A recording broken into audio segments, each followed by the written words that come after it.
Right, I'm just going on my group quickly just to put the link in for you guys and girls. I'll just wait for the social media to catch up. Right, where are we? Okay, so there's the link. Put it in the comments. Hopefully everyone clicks. Oh, I can see a few come on already. Good evening, all. Hi, Frank, mate. How's it going? I've got a few of your pictures in. Not sure who that is, but morning, whoever that is. That must be someone far away if it's morning for you. And hello, whoever that is. Right, so just to sort out these guys and girls that want to be able to see your name. So basically, look, I've just put one of the links there. Look, if you click on that, it should give your Facebook privacy permission to use your name. Otherwise, it just says Facebook user, which is a bummer because I can't see who I'm talking to. It's really annoying. I have no idea why they do it. I can see all these guys. Hi, Martin Ball. Hello, Kevin. Morning. Oh, Mr. Bruce Cribb. Hopefully you're okay, my friend. Back home, I know. I've just put another link in the post. So hopefully you guys and girls will be able to click on these and then I'll be able to see your names. Evening, Pickle. Mr. Smith, how's it going? You're all good. I can see you on Facebook. Darren Reynolds. Yes, it should be good, mate. I'm looking forward to this with the professor himself. You are on, Paul. I can see you, my friend. How's it going? Hey, Anne, how are you? I know you've seen this legend a few times in your days at Oxford, eh? Plenty of super legends you've seen around Oxford, that's for sure. Hello, Richard. I'm okay, thank you. Just getting rid of chest and throat and all that sort of stuff.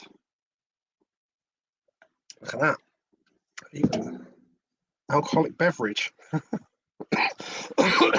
He will be on soon, my friend, whoever that is. And hi there as well. There's a few of you guys that are coming on that I can't see your name. So if you just click, check through the comments, hopefully you'll spot these links that I've put in there. Or you can just come out of this video, click on the blue link in the post and then come back in and it should give you permission. And then I'll see you like I can see Rob there. There's another one there that I've posted in the comments. So hopefully get all you guys and girls on Facebook to click on it. Simon, I can see Simon. How's it going, buddy? And Anthony, I can see as well. Not sure who that is, so hopefully they'll click on the link. 100% Dave. Good evening. How's it going? Not sure who that is, but yes, I hope so. Ah, there he is. Was it you earlier that spoke, Darren? Hope you're good, my friend. From New Zealand, live, eh? Right, let's get ourselves cleared out here. Hopefully not start the coughing too much. And hopefully we'll be all right. So, what I was going to say as well is happy birthday to my niece, Jamie Lee, named after my brother and me. Bless her, unfortunately for her. She was 14 yesterday, and happy birthday to Molly. Some of you may have seen my Facebook post. My mum cares for Molly, bless her, and she was 100 today. Amazing. So I went and visited her and took her some flowers and a card, and she was well chuffed. So that was really cool and a good feel factor coming away from there for sure. What a woman, eh? 100 years old. Don't forget, guys and girls that are on now, I've got a live auction this Thursday night, 7 p.m. UK time. Basically, all the race jackets of Mr. Steve Bishop. He's doing it in aid of his son, Sam Bishop, who got severely injured at motocross. And then while he was in hospital recovering, they stole his van and bike and everything and the whole works. So he literally had nothing while he was recovering in hospital, which is disgusting, as we all know. So unfortunately, yeah. So unfortunately, Steve's, this is the first time I'm going to try this as well. So a live auction. Basically, I'll put all the race jackets on the screen. and then go in the comments like we're sort of commenting now on this. We'll be on the same platform, and sort of put a picture up of the thing, say, right, we're bidding on this.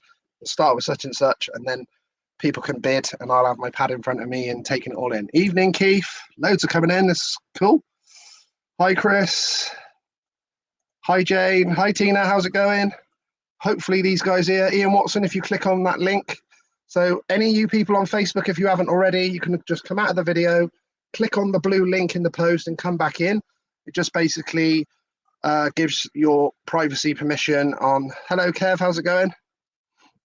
So I can see you like that. Look, if you want to ask a question to Hans, I can put up on the screen like that. And hi, Anthony. Otherwise, it comes up like that. Look, it's really annoying. Apparently, you have to do it every single time. Some people tell me they don't need to do it every time, but some do. Evening, Lester. Otherwise, it comes up Facebook user. So it's just a pain in the backside for Facebook users. YouTube just comes through. Twitter comes through okay. And yeah, it's just Facebook. So if you're on the Facebook page, my Facebook or the group, you just need to click on the link. If you go back to the start, flick through the comments, you can see that I've put a couple of comments. Look, and that's the link you need to click on to register your Facebook. So then I'll be able to see you. Hello, Keith. Good man. Yes, should be good, my friend.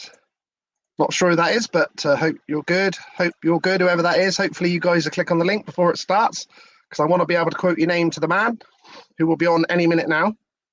So yeah, so lots to going on. So don't forget, I'm going to be doing that live auction on Thursday night. Lots of race jackets from the man Steve Bishop to raise funds for his son. It's got Paul race jackets. There's about 6 or 7 Exeter ones, Swindon Robin ones. I can see the man's in my screen now. Hi, my friend. I'll bring you on in a second. So the legend's here, so we don't want to delay. And so yeah, so don't forget 7 p.m. Thursday, and I'll be doing that live auction for the Bishops. Right, here we go then, people. The man is here. So let's get this on the go. Here we go.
Right, here we go. That's Mr. Hans Nielsen.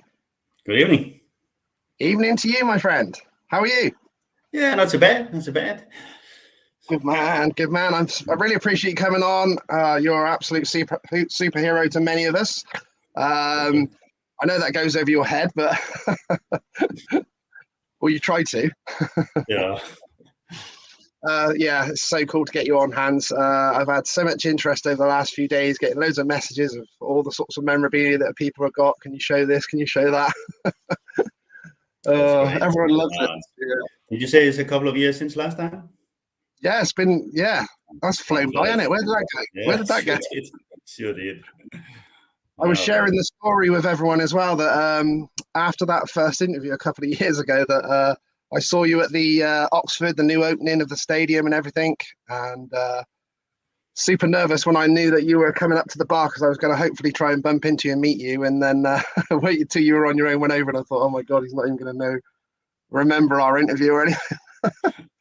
And I went over and you were like, Lee, and I was like, oh my God, he remembers me. How could I not recognize you? Yeah, you got to remember this ugly face, Hans, surely. Yeah. But yeah, I was a little bit chuffed about that, I must say. I don't know if you saw my post, but I did ring my wife and I was like, oh my God, Hans Nielsen knows who I was. And she's like, who's Hans Nielsen? Who's Hans Nielsen? I was like, oh, wow. What a cheek. She brought me right back down to earth, Hans, you know. Okay, great. So she's a bit behind. Right, that's fair enough. So, what have you been doing in these last couple of years? I'm sure plenty of people know, but some might not know. What have you been doing for the last couple of years since I've last spoke to you? Yeah, well, I think a few things has happened. Last time we spoke, I was still the national coach for Denmark, Yep. and of course, finished that at the end of that year. So now I just sort of been doing bits and pieces. It's been busy 6.5 years being the national coach. So obviously lots of jobs at home that was left out. So we got the shop and some flats and stuff I had to get get done, and other things in the house that I hadn't had time for before. So. And then, of course, we had that little matter of it was 50 years since I started in Brost, a home club. So we had a 50-year anniversary in the club. So I've been helping out with that a lot, and we've had a great meeting with 5,000 spectators and a really good show. So that took quite a bit of time, but that was quite fun being a part of as well, and had the chance to do a little bit of racing myself as well. So that was fun. Ooh. What racing was that then? Was that what have you been doing with that? Well, it was just in like an open meeting. We put a show on for all the local riders. There was different classes, the really small one, 50 cc, 85, 90, second division, first division on the 500s, and of course we had four top guys there with doing 5 match races sort of against each other. And then, of course, I did a little show with Mr. Sammy Malenko on the 190cc bike. That is the new SGP4 bike that I've been sort of working a lot on the last few years as well. So that was good fun. And in the end, Leon just couldn't hold back, so he had to have a race against me as well. So after the cameras was shot, we had a little race as well. So that was good. How did that go, Hans? I won it actually. So there we go. Easy, yeah. So don't lose that competitive edge as normal. Yeah. So it was good fun, and obviously the small bikes on the small track is not so fast and not so dangerous, and they're still difficult to ride though. Very difficult. Actually, I think that they're more of a challenge than the 500 because they're so small and so lively and revvy, but it's fun. And of course, when it's not so big the track, it's not so fast and not so dangerous. So that was okay. What I got a couple of pictures here. I did watch all the coverage and everything. I'm sure a few people. What was that like then? Getting back with some of your rivals and having a little play on those bikes. It must have been it's good fun. But it was really good of Sam coming over. He was doing the commentating as well on the English feed, so he was busy, in between his commentating. He was out doing a race with me against me. We just did 3 match races, and he won 1 and I won 2, and so I won that in the end, which is good. But it was great fun, and then Leon was obviously watching, thought that we were not going very far, so he was pestering me all the way through the meeting. He wanted to have a race with me, so in the end we said, go on. When we finish the last race, we'll have a little fight, and obviously he didn't think we were going that fast, but luckily enough, a little bit faster than him, so that was great to finish this off with. But it was a really good day, and great weather in July, and it was sort of a bit of a test as well for to see as far as the Danish Super League is concerned, whether it was going to start up again during this year. Unfortunately, a few things happened, so we didn't. But it was certainly a proof that we can get people into the Pro Speedway track. It's a bit different to obviously all the other tracks are down south and we're up north, so. And there's not that many people living up here, so you're a little bit in doubt whether we could get that many people. But it was good. We succeeded, but unfortunately, other things happened, so that we didn't get in the league. In the end, we had a little problem with some of the riders we had done a deal with, but turned it down in the end. So that was a shame. But certainly a good meeting, and hopefully we'll get back in the league sometime in the future. So what's the plans then, Hans? What's the plans in general for yourself for this year? Have you got any plans in place, or? Yeah, I've been, during the years I've been visiting my old club Piła in Poland, where I did my last 6 years, and where I had my farewell meeting as well in '99. So I've been visiting the city, and I've become an honorable member of the city and stuff like that. So it's been good. And then they asked me to come and help them out for this year for the new season in their third league, which is now the Speedway National League, they call it. It was the second league before. New management, like last year, they started at the beginning of the year and just got a team together before the season and did quite well. And I think quite a professional new management that can go places. And they thought that maybe I can help out as well, sort of still having a bit of a name in the club and, help out with sponsors and stuff like that. So, and with my few years of knowledge from the Speedway world, hopefully I can help them out a little bit.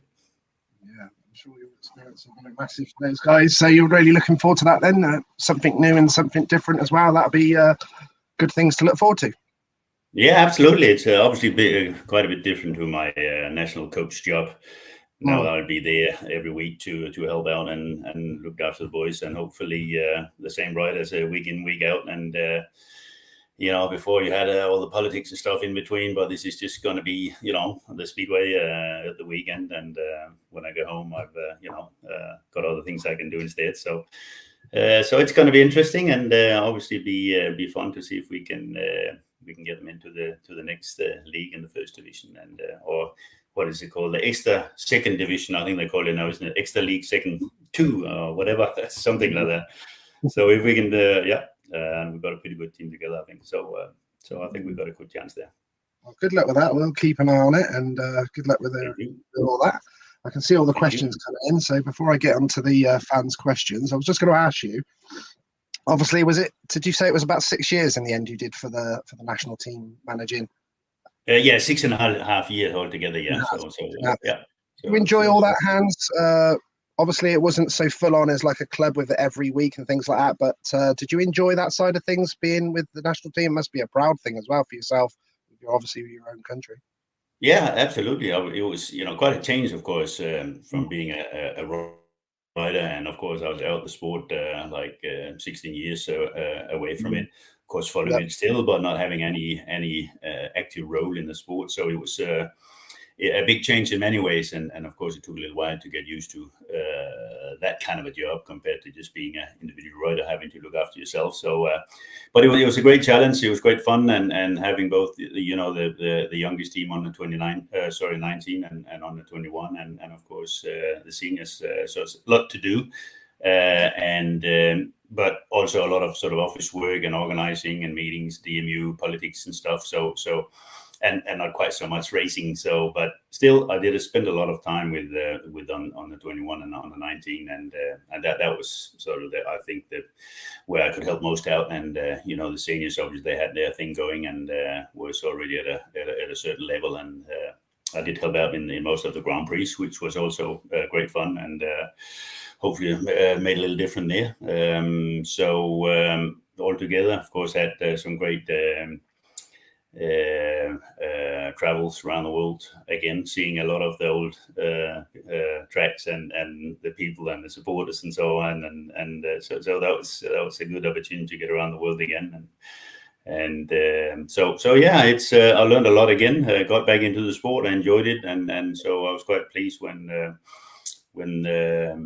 possibility to become a manager, team manager, and so on in Poland. That was a new start and a new challenge, so I'm really looking forward to it.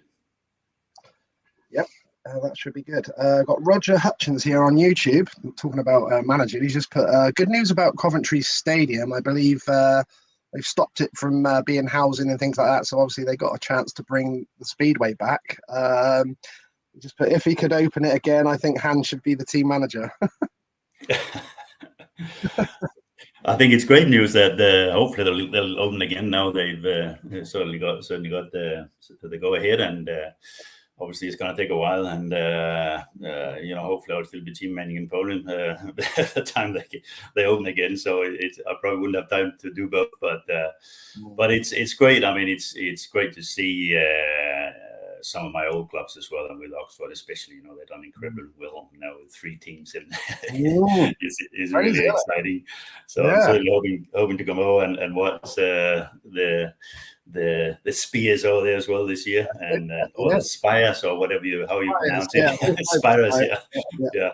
So that's really great, and see Birmingham, my old club there, moving up into the best division again. Yeah. And of course, sad that Wolverhampton are closing down. That was my sort of first love over there in British Speedway. And Chris van Straten running it well for so many years. That was really sad to see. But let's hope they can find a new place somewhere as well. And but certainly great news with Coventry. Yeah. Yeah. I still to this day remember. I've got a couple of pictures I'll bring up of the commentary days, but I still remember being quite shocked when you were going there, because obviously you were so well known at that time for being with Oxford so much for so long. To see you going to be going to Coventry, it was quite a shock for everyone at the time. Yeah, it was a bit of a shame in a way. In one respect, I enjoyed going to Coventry, but it was, I enjoyed it very much at Oxford, and 9 years there was great, and my testimonial was coming up. But unfortunately, the BSB brought in the pay restrictions and stuff, and I couldn't sort of agree with Oxford that to find sponsors and stuff to make it up, and they sort of expected me to write. Well, now I have a testimonial, I should make some money out of that. But I thought, well, it's not fair that I should make money out of myself because I have a testimonial. That should be an extra thing for my services throughout the 9 years. So in the end, unfortunately, we couldn't agree, and Coventry turned out that they could find some sponsors and stuff, and I wasn't quite ready to go home yet. I would like to have stay in the British League for a couple of years more. And so I did two great years for Coventry there. I enjoyed it very much. Great promotion there, and great crowd, and that was fun as well. And then had my farewell there at the end of those 2 years. Fine, great way to leave with great supporters there. But as I say, a little bit not the way I wanted to leave Oxford. Let me put it that way.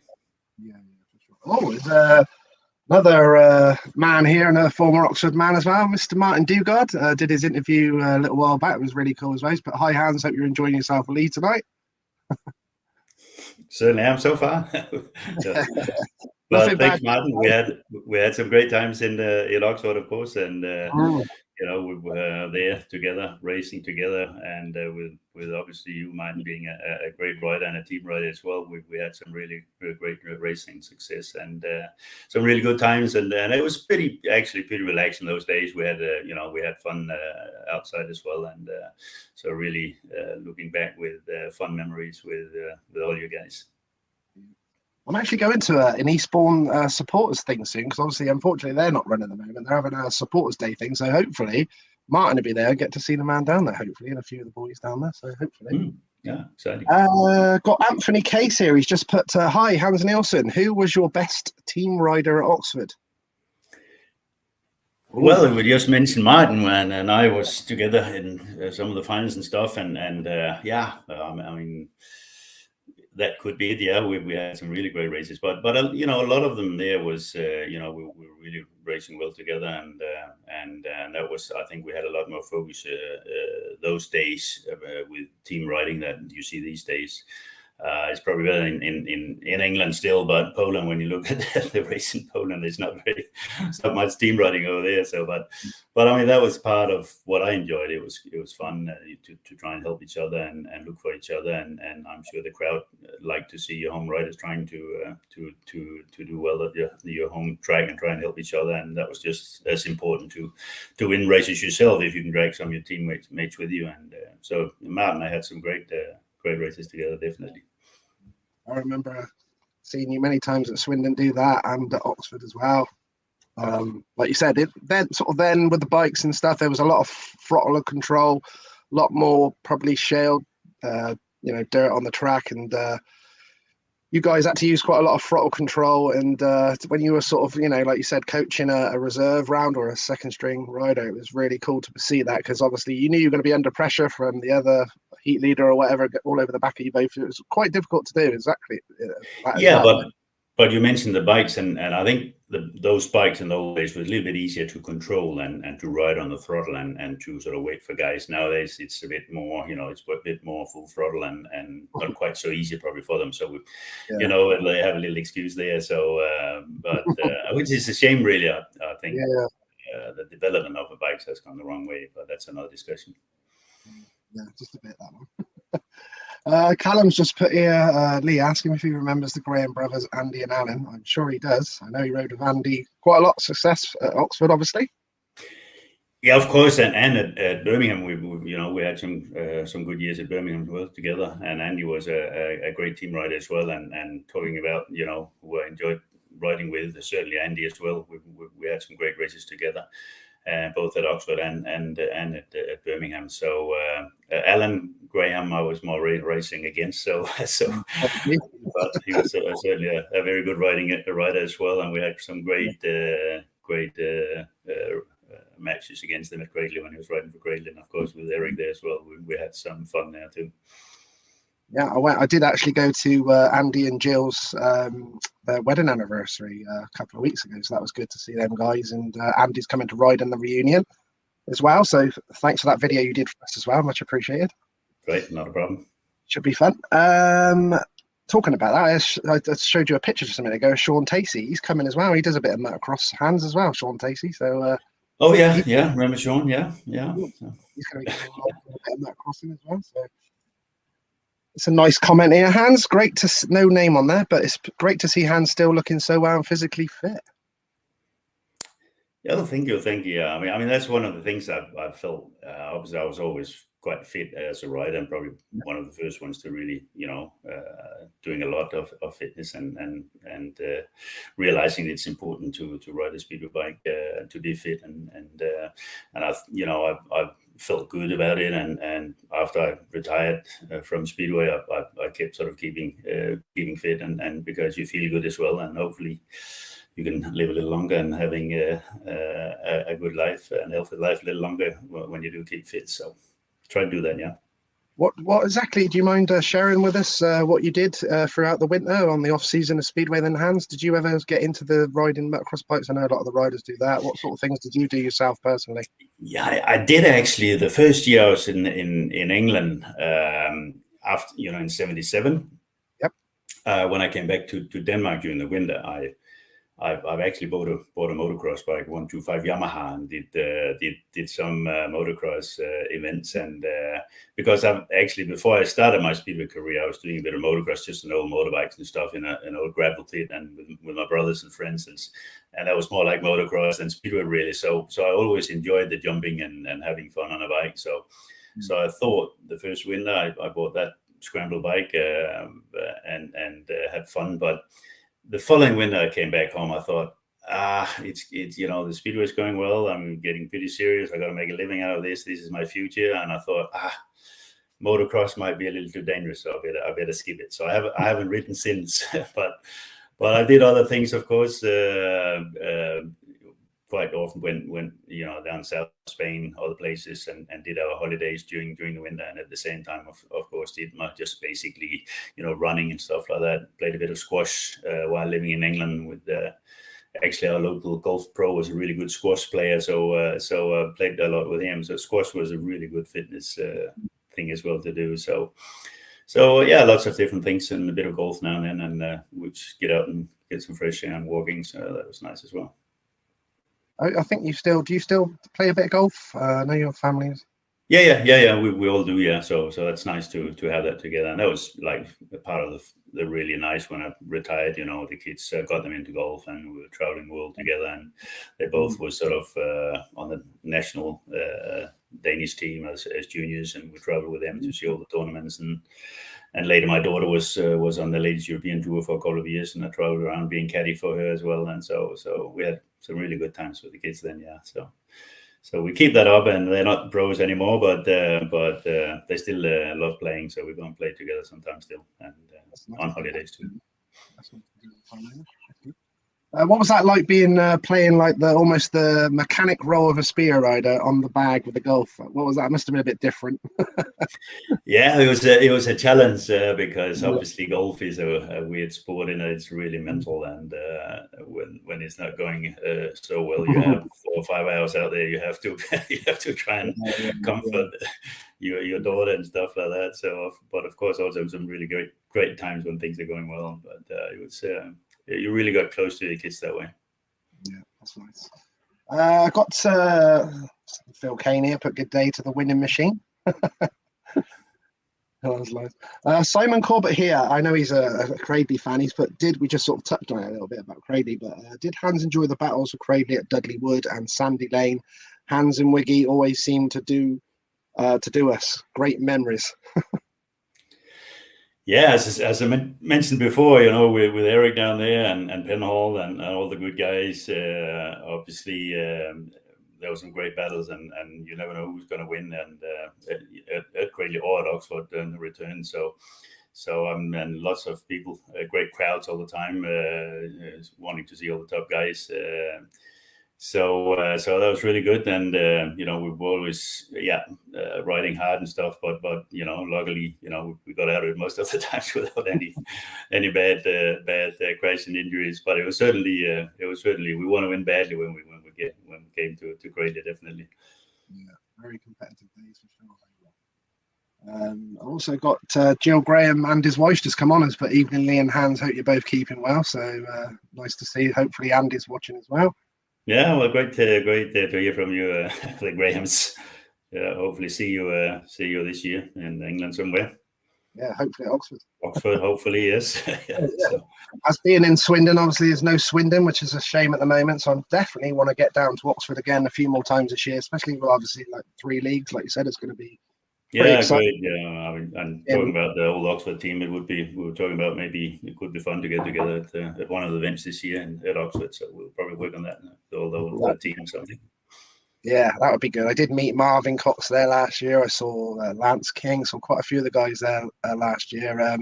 Alistair Stevens, John Sermon, saw a lot of the guys there. Barney Kennett's always there as well. So yeah, it was really good.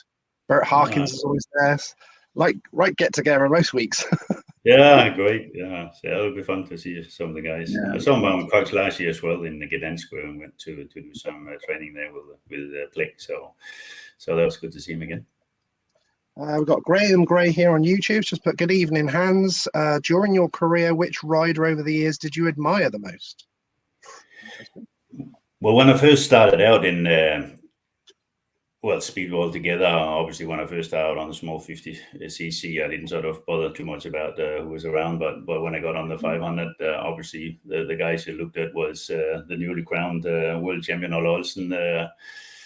Was obviously great stylist. Ivan Media, they were two of the best guys on a speedway bike. So they were the sort of ones you try to mirror yourself on, looking at their styles and how they sat on the bikes and how they're starting and all sorts of things. So yeah, those two was definitely the guys to look at. I've got Frank Sorensen here. He's put it was a great day there in Worcester as well. I'm just going to look at some pictures for this man. He's got some cool pictures of what he's got. I know he's got lots of seats, Speedway bike seats. He's got literally loads of stuff, but he said he's got these as well. Hopefully, yeah, very nice. You should have cleaned them though. Made them a little worn. Yeah, it was back in that must have been 79, 78, 79. Yeah, actually, that was my first main sponsor, NS System, which is all the leathers, and it was one of my friends from the club got out and got this sponsor from Frederikshavn, where I live now, which is now a drive from Grove. So I don't know how he got about getting the sponsor. I never really got that story, but it was great. It really meant that I could buy an extra couple of new bikes, and it all went well from there on. You even sent me the pictures, look, to show them when they were in their prime. Yeah, it was great. Good couple of years, and good pairs meeting with Ollie. Yeah. There's some nice pictures there of you in them levers. So he's chuffed that he's got that. So he's got some very nice memorabilia there for sure. Yeah, thanks for that. We're sharing that with him, so it's very good. Lots of people saying nice things. Evening to the main Dane. Good evening, Hans. Colin Richardson. I know he lives in Dubai now. He's put evening, Hans and Lee. I'm going to try and get him on for an interview soon as well. Trying to catch him. Remember Colin? Yeah. Yeah. Yeah. He's in the nice heat, Hans. So he's always taking the mick out of the cold weather of this winter. And yeah, it's easy for him to say. But we'll have to if we like our countries, we have to stick the cold weather sometimes. Yeah. I got Kevin McCallum. Hopefully, oh, looks like he's got a picture of you on his profile picture there. Nice picture. I do like that one. I've seen that. He's put, Hans, do you think the SGP4 is the way forward? Yes, certainly. I mean, it's a bit of a long story from my point of view, because going back now, when I was a national coach, we were just after, well, when the Corona came, I had a bit of time on my hand, and we were actually talking in the Danish Motor Federation that we might have a problem with these 85cc in the future, the 2 strokes. Yep. Difficult to get more expensive and stuff, so we had to find something to replace it. And I started looking around for various different bikes and 4 strokes and things, and sort of saw what they're using other places. I actually communicated a little bit with Lee Adams in Australia, what they're using, their 4 strokes there.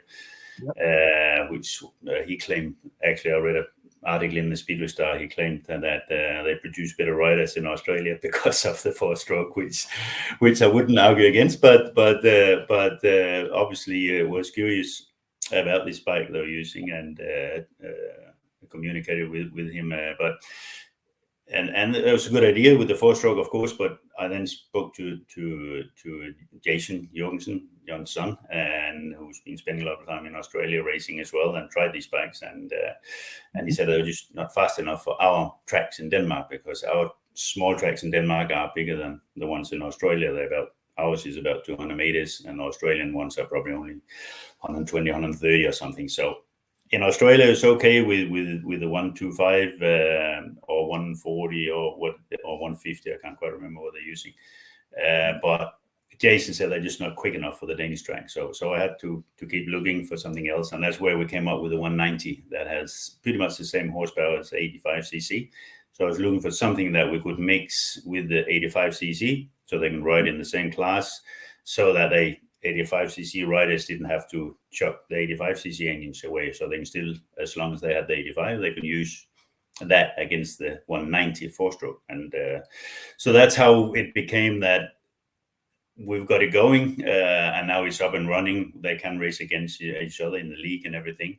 And in the, during those last couple of years, I've been speaking to Tony as well. He was sort of contacting me about, he was out looking for different engines to test for this SGP4, and luckily he went for this one, which obviously we're pleased about, because that makes it easier for us to and I think, yes, it's a good idea, because then, not just because we've been working on it, but we need the same bike to use in all the countries, so we can have this international class. And hopefully, I hope that this SGP4 also is going to mean that other countries is eventually going to use the 190 instead of the 125 and the 140 and the 150 or whatever.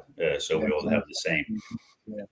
I know Poland was not quite so keen just now, but because their 140 apparently is going really good, and they have lots of new riders, but I think so they're just waiting a little bit and see how it goes with the 190, and hopefully they'll join us eventually. But so yes, I think it's a great way forward, because the 4-stroke, certainly compared to the 85cc, it's a lot like Lee Adams was claiming, a better bike to ride, because it's got better torque. You can ride it more like a big bike, and throttle a little bit, and the style you get on a 4-stroke is better, easier to jump up to on a 250 or 500 after you've been riding the 4-stroke than the 85cc. So yes, I think it's the way forward, and of course your other things as well, with now we're working on the 500R, we call it, the 500 with a restrict end, with a 27 millimeter restrict end.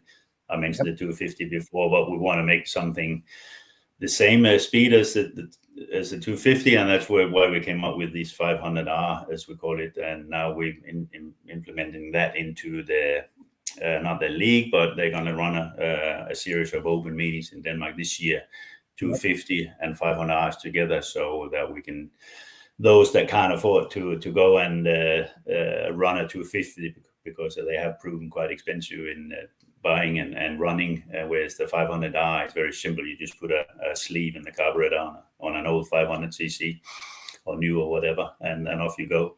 And when you finish that class, take the sleeve out again, and off you go on a 500 class. So Well, And that's I good. know that Poland are going to go that way, or they're certainly going to do some meetings there. I've been in close contact with Rafał Dobrucki and the Polish Federation, and they're also trying it out this year and doing or arranging some meetings. So all this, of course, is a way of trying to make it cheaper and better. I mean, the 500i is also better to ride than the 250 because you have the torque, like we were talking about the 85 and the 190, similar kind of difference. So hopefully cheaper and better.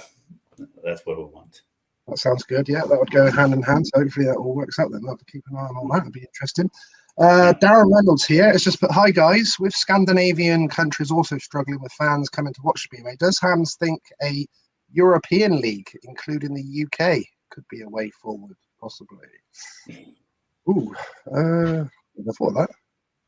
Yeah, it's been talked about before, and it's never really come off. And of course, they have FIM Europe, and they've been talking about it for a few years. But I think, to be honest, there's just too many meetings going on now. You got obviously the 11 Grand Prix, and you have everybody want to ride in the Polish league, of course, in the 3 different league. They want to ride in England, and there's just not enough dates around, I think, to do these meetings. I mean, imagine when we had 6 rounds of Grand Prix at the beginning, they scrapped the pairs because they thought there's not enough dates to have both the pairs World Championship and the World Team Cup.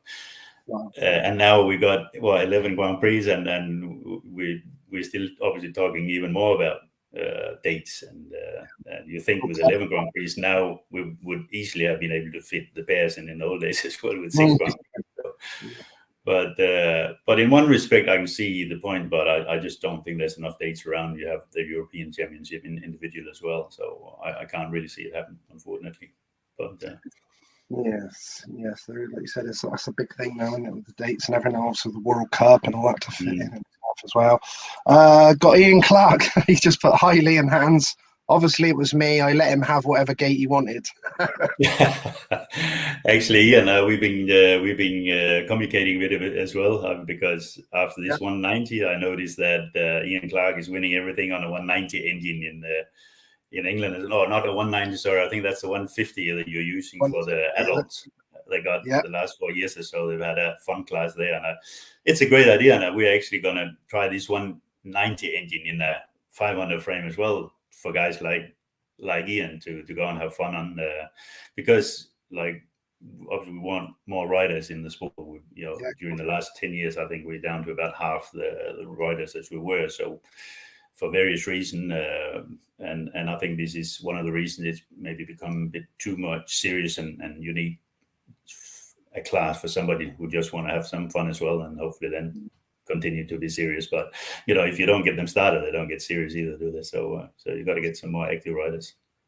Yeah, good idea. Got Christopher. Thanks for that, Ian, by the way.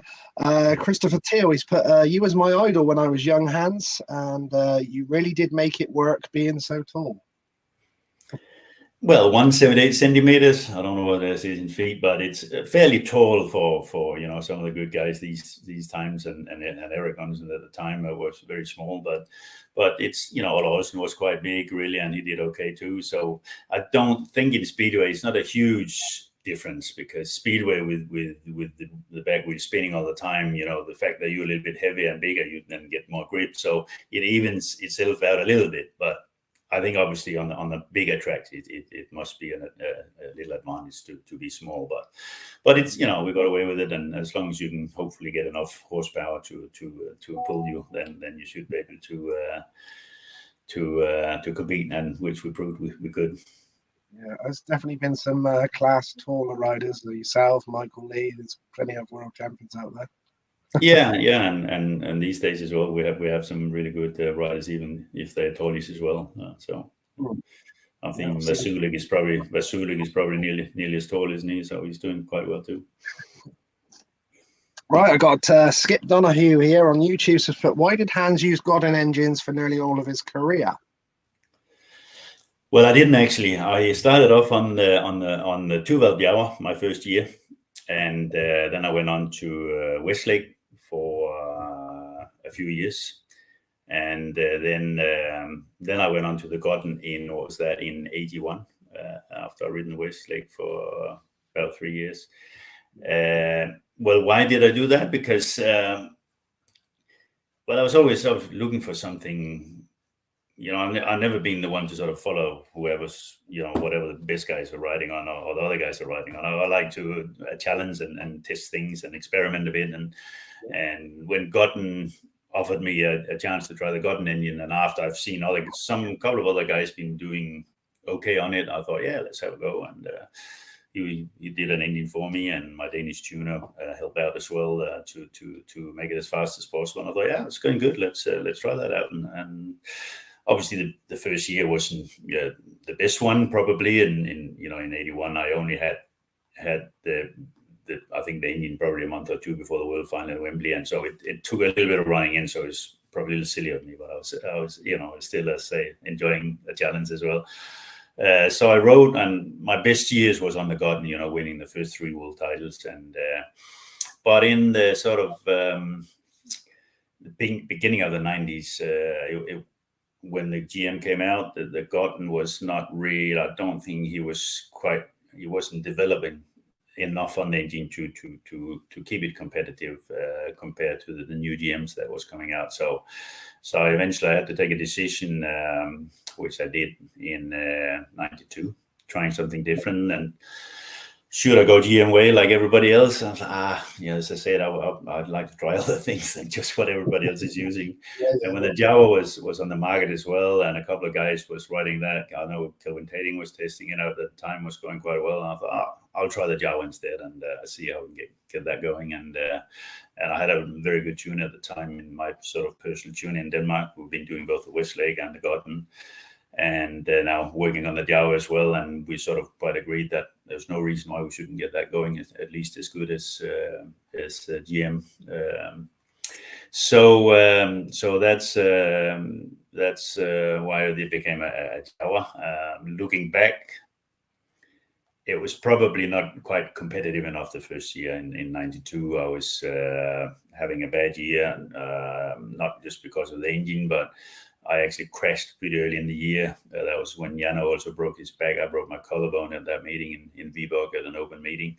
And that was only 3 weeks before our Scandinavian final to qualify for the World Championship. And my first meeting back after my crash was at the Scandinavian final in skiing, and it was pretty tough conditions, started raining and stuff, and I had a bad meeting. I didn't qualify for the world final, but I think actually that was the only year that I didn't qualify from 80 till I retired in 99. So I only missed that one from out of the 19, 20. So it wasn't too bad, I guess. But looking back, if I was purely looking at the results and stuff, I should have jumped on the GM. But as I said, Speedway, I was thinking it was only about winning, but it wasn't. It was also a challenge, and you keep your motivation going and try different things, and that was my motivation as well. And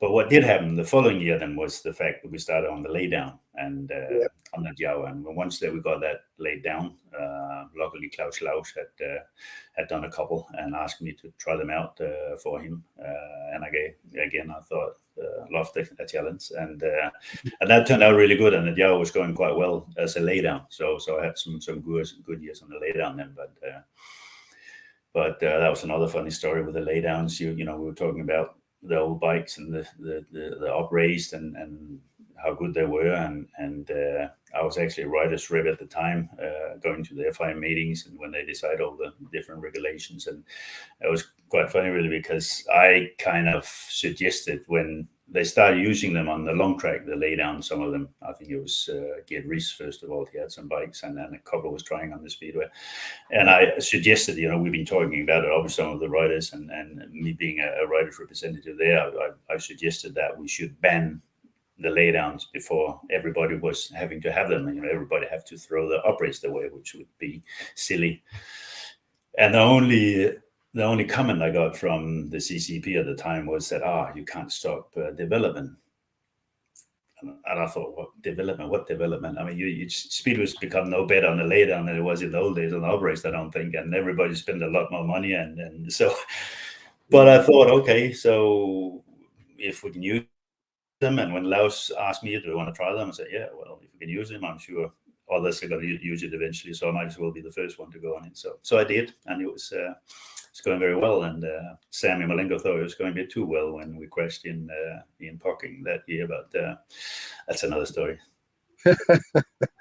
What was the differences then, and the handling and the way the bike performed then, Hans, when it went from the upright to the lay down? What did you notice straight away when you did that? Well, I think the argument was that when you lay the bike down, you got a bit of balance and better grip and stuff, and which I guess was true. And in that respect, people claim that it would be easier to ride. I didn't think it was. I think it was more difficult to ride because you lost a lot of the torque, the bottom power, a bit like an 85cc on the small bikes. So you had to have full throttle almost all the time. But once you got going, it was fast. But it was more difficult to ride if you hit some dirt and if the track was a bit inconsistent and stuff. And I mean, that's what happened the following year at Vojens. That was another year when I got hurt 3 weeks before the World Final in Vojens, when Tony beat me in the runoff. After I've been excluded from one race and one of the others, we went in the runoff with Sam as well. And the trouble then was that it just started raining. I think I was on gate 3 and it was really slick. I had to do something desperate. So I took my spare bike. That was even slower, but it was really good at the start because it was, with full gas, it would grip down and I made a really good start. But as soon as I turned the gas off a little bit, it would just die. And I had to do that around the next third and fourth corner. I just blocked a little bit and I just shut it off for a second, on again, and it just dying all the way up the straight, and Tony just came past me. So it was a much more difficult bike to ride the first few years because of the different difficulties with the carburation, get that adjusted properly, and just the bike altogether, all the cams and stuff had to be different. So it took a while for it to get it going and get a little bit more torque back and get some good carburetors and things. But it was an interesting time. And when as I say, when it did go and when you got it on the big track and down the straight, it was certainly was faster. And as I say, when I had the little get together with Sam in parking there, it was I felt faster, but probably shouldn't have had a bit more patience and passed him a little later. But you kept learning. That was one I was going to actually ask you about as well, because there's a few actually. I was going to say, because even obviously you won so many things in your career. I think this is pretty much the picture before that probably happened. Could be the one. Yeah.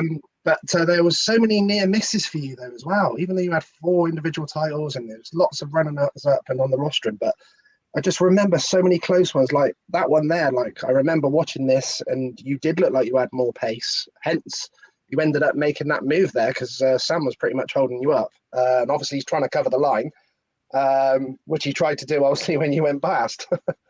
It was one of them cases. He was in front and he went wide, and the only thing I could do was try and go inside, and he sort of realized, hey, I better get back here before he get past me, but that was too late, and we met, and he we wouldn't agree. He wouldn't admit that he laid the bike down, but obviously I guess he had to get the chance to get back in the race, and unfortunately he did. But it was a 50-50 thing. I know, some you win, some you lose, but as obviously looking back, I should have waited a little to to pass him, because I probably would, because I was faster. So even if I was second, I would still have won it if I got 2 points out of that. But. And yes, there was a few close ones. I mean, six silver medals was 2 or 3 too many. I think they should have been changed to gold. But as I say, some you win, some you lose. But there was a few that I could have won, and just with a little bit more luck and a little bit more sense probably. But at least, as I say, I was in with a chance. Most of the finals I was in. So that was fun, and I thoroughly enjoyed it. And whether you got 4 titles or 6 or 7, that's not really important in the end. The main thing, you won one, and that is really the important one, to prove that you can become a world champion, be the best in the world. And then to win a few more, that's great. But whether it's 3, 4, 5, or 7, looking back, that I don't think it's made me any happier if I had 6 or 7. You're not too worried about that. Only so that's 10 years of first or seconds. Not too bad, is it? Not too bad, no.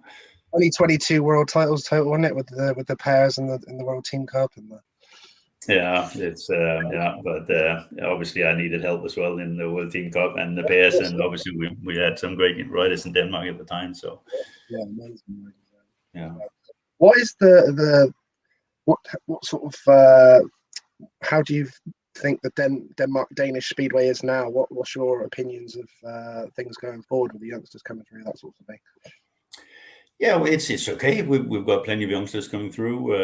As I say, the Speedway altogether is lacking new riders. As I say, it's gone down a lot over the last sort of 10, 15 years. I think, as I say, I think we're going to about half active riders. You know, when you count the 50 and the 85 and the 500, which is sad. So as I said, we need to do more there to get more active riders in. But I think as far as the future, we've got great talents. The youngsters, we've got our GP riders. Unfortunately, not only two this year, but we've had 3 now for a few years, and we've had a couple of silver places with Leon and done well. He needed just a little bit more to get in there, but hopefully he or Mikkel is doing really well with his European Championship as well, and certainly going in the right direction, and they got as good a chance as anybody else. Well, maybe apart from Smartly, but like, he can't keep going, can he? So I think we should get a world title within the next few years. I think, yeah. I've got Darren Wilson here as well, Bradley Wilson Dean's dad. He's just put, I'm good friends with John Lord. He lives a few miles from me. Do you have any plans to visit New Zealand again, Hans?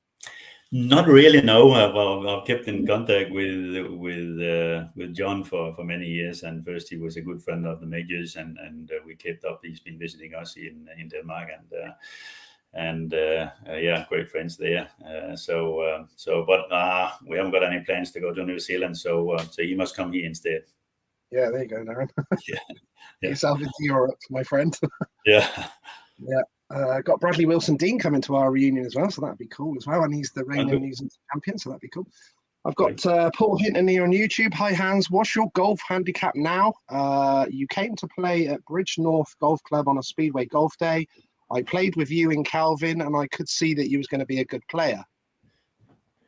It's okay. I'm 6 handicap now. It's been sort of between 4.5 and 7, up and down, depending how much I play. So it's still enjoying it very much, and can still compete a bit. And it's, I mean, that's where you still get the adrenaline going sometimes when you compete and play a few tournaments. So still enjoying it very much, and can still play reasonably well. Chris Teal mentions the height. He's put, Hans, you were such an eye-catching rider with your style, and you really did make it work being so tall. Maybe that's why they called you the Professor. Well, obviously, we've talked about that professor name a few times now, but obviously it was supposed that they gave us the name after having ridden for for so many years. Yeah. So being a world champion stuff and the best rider at the time, then from Oxford, it had to be Professor, didn't it? So pretty cool. Yeah.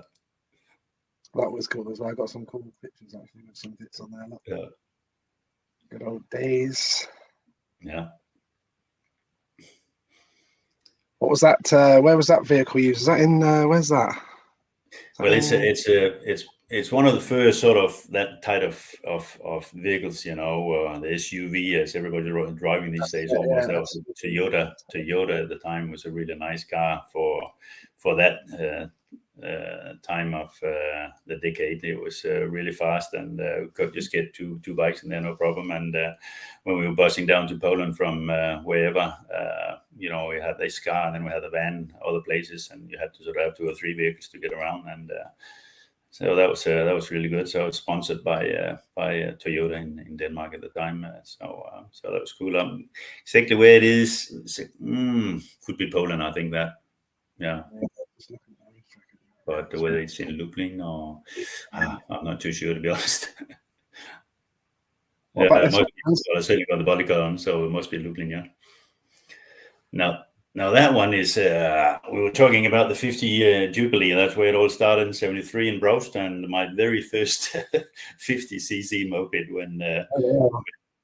Yeah, so that was just an old Puch 2-gear Puch with a SCO frame my brother had made up, and what was quite smart was I think the no petrol tank. You had the petrol in the big upper tube there, so so that was quite cool. But I don't know. I don't think so much about the leather, so whatever you call it, racing suit. But, but couldn't afford that. Yeah.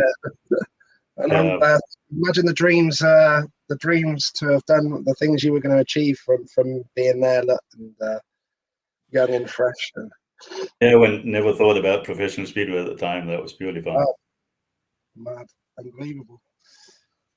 Taking it back a bit earlier as well. Got some nice pictures here when you. Yeah, it was actually only 4 years later, 77. This picture, my first year in England for Wolverhampton, my debut, and obviously that was on the Westlake, and just had the one bike, brought that to England, and got on with that, and did okay actually. Got finished with about 7.5 average first year in the best league in the world. Was quite pleased about that. Did you? How did it come about to come to Wolverhampton then? It was actually Finn Thomsen that was the captain for the team at the time. That I won the Danish championship the year before in '76, and Wolverhampton had like Ola Olsen as champion, I think, and so I thought, oh, who's the Danish champion? We'll get him over, and that was me. So Finn Thomsen rang me up and asked if I want to come over. So yes, of course. So great chance. So yeah, there's a few different years there, and that was on. Is that '79 probably? And had some great.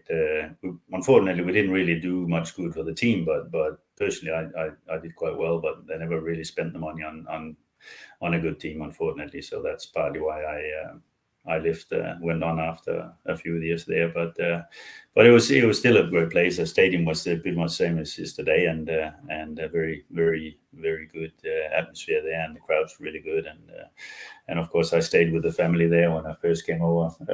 Really nice family, helped me out a lot, and went to another family a little later, and they helped me out a lot as well. Another Dane lived there as well, Preben Eriksson, and had I mean those years. I would say the first year in '77 was, looking back, that one of the greatest year in my career. The new stuff. I've never been to other countries before. That went to England to be on my own and stay with the family who looked after me, and all the things you did with them and stuff, and all the experience, lining up next to Ivan Madian and Ola Olsen in the best league in the world and stuff like that was incredible. I say you must have had to. I suppose that was your part of growing into a man, and obviously looking to go into basically. It's in the deep end, learn your way. It was a tough way, when you got a young 17-year-old kid threatening to pass or to beat you, then they can be pretty hard on you. So I did taste the fence quite a few times that year, but it was good. Luckily, without any broken bones and stuff. So got through it. So that's a cool year as well. I was actually born in '77. yeah. I think I was at Swindon Speedway and a few days old as well. So I was in there. Oh, right. Okay. Yeah. Then obviously you had your spell with Birmingham as well. Did you enjoy your time at Birmingham? Yeah, I did actually. I moved to a house that I had my Danish girlfriend in, and the promoter there had a nice big farmhouse where we've got a part of they had a couple of extra houses sort of in a yard, and we got to live there while I was riding for Birmingham, which was really nice. And again, the team was not really strong enough to challenge for the league, but at least we had Andy was there as well, and we still had some good times and some great races, and pretty good crowd and everything, and a friendly crowd. So it was okay, but unfortunately no trophies, and then at the end of a few years there, when we got the offer to come to Oxford to ride for a sort of a better team where they had the sort of the money to buy the riders and stuff, was quite exciting. And then obviously with the 9 years I ended up spending there was very successful, and can't really regret that I moved there. But still good times at Birmingham as well.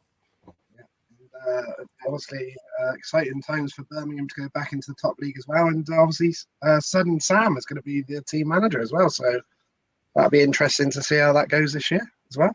Yeah, I'll be seeing. I saw him a lot this year or last year with him going to Denmark, and I was spending a couple of days together in Poking for their 70 years anniversary, and with Chris Louis there as well. We had a great time there for a couple of days, being a guest of honors, and now we'll probably see him again, I'm sure, at some stage, with him being manager as well, and with him still being in England, and so yeah, we've spent some good times together.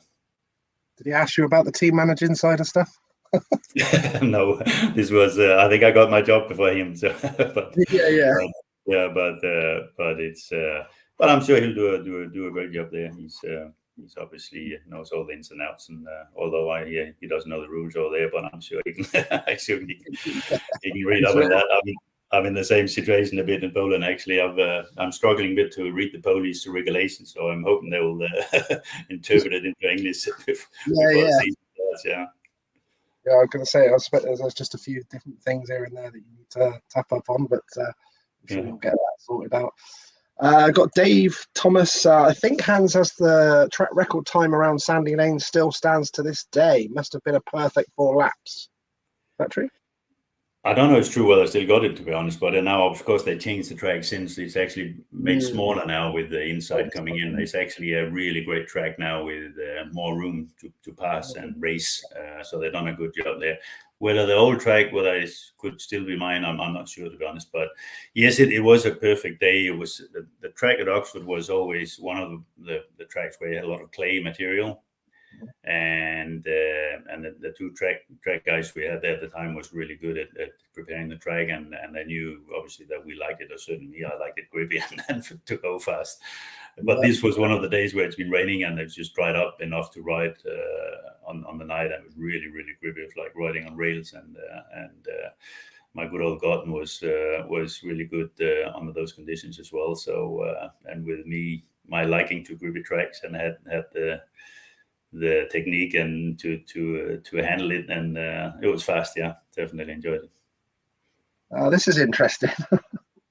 I've just been reading through this and smiling. Phil Kane, he just put, Hans, I've got a confession to make. He's put, as Oxford's trackman, I'd been given a tight budget, and over the first year, when no one was in the stadium, I took 40 ton of sand off the dog track. I mixed it with a deco, no rain-offs, but very grippy for some. Thanks. Back up with a Cradley visit.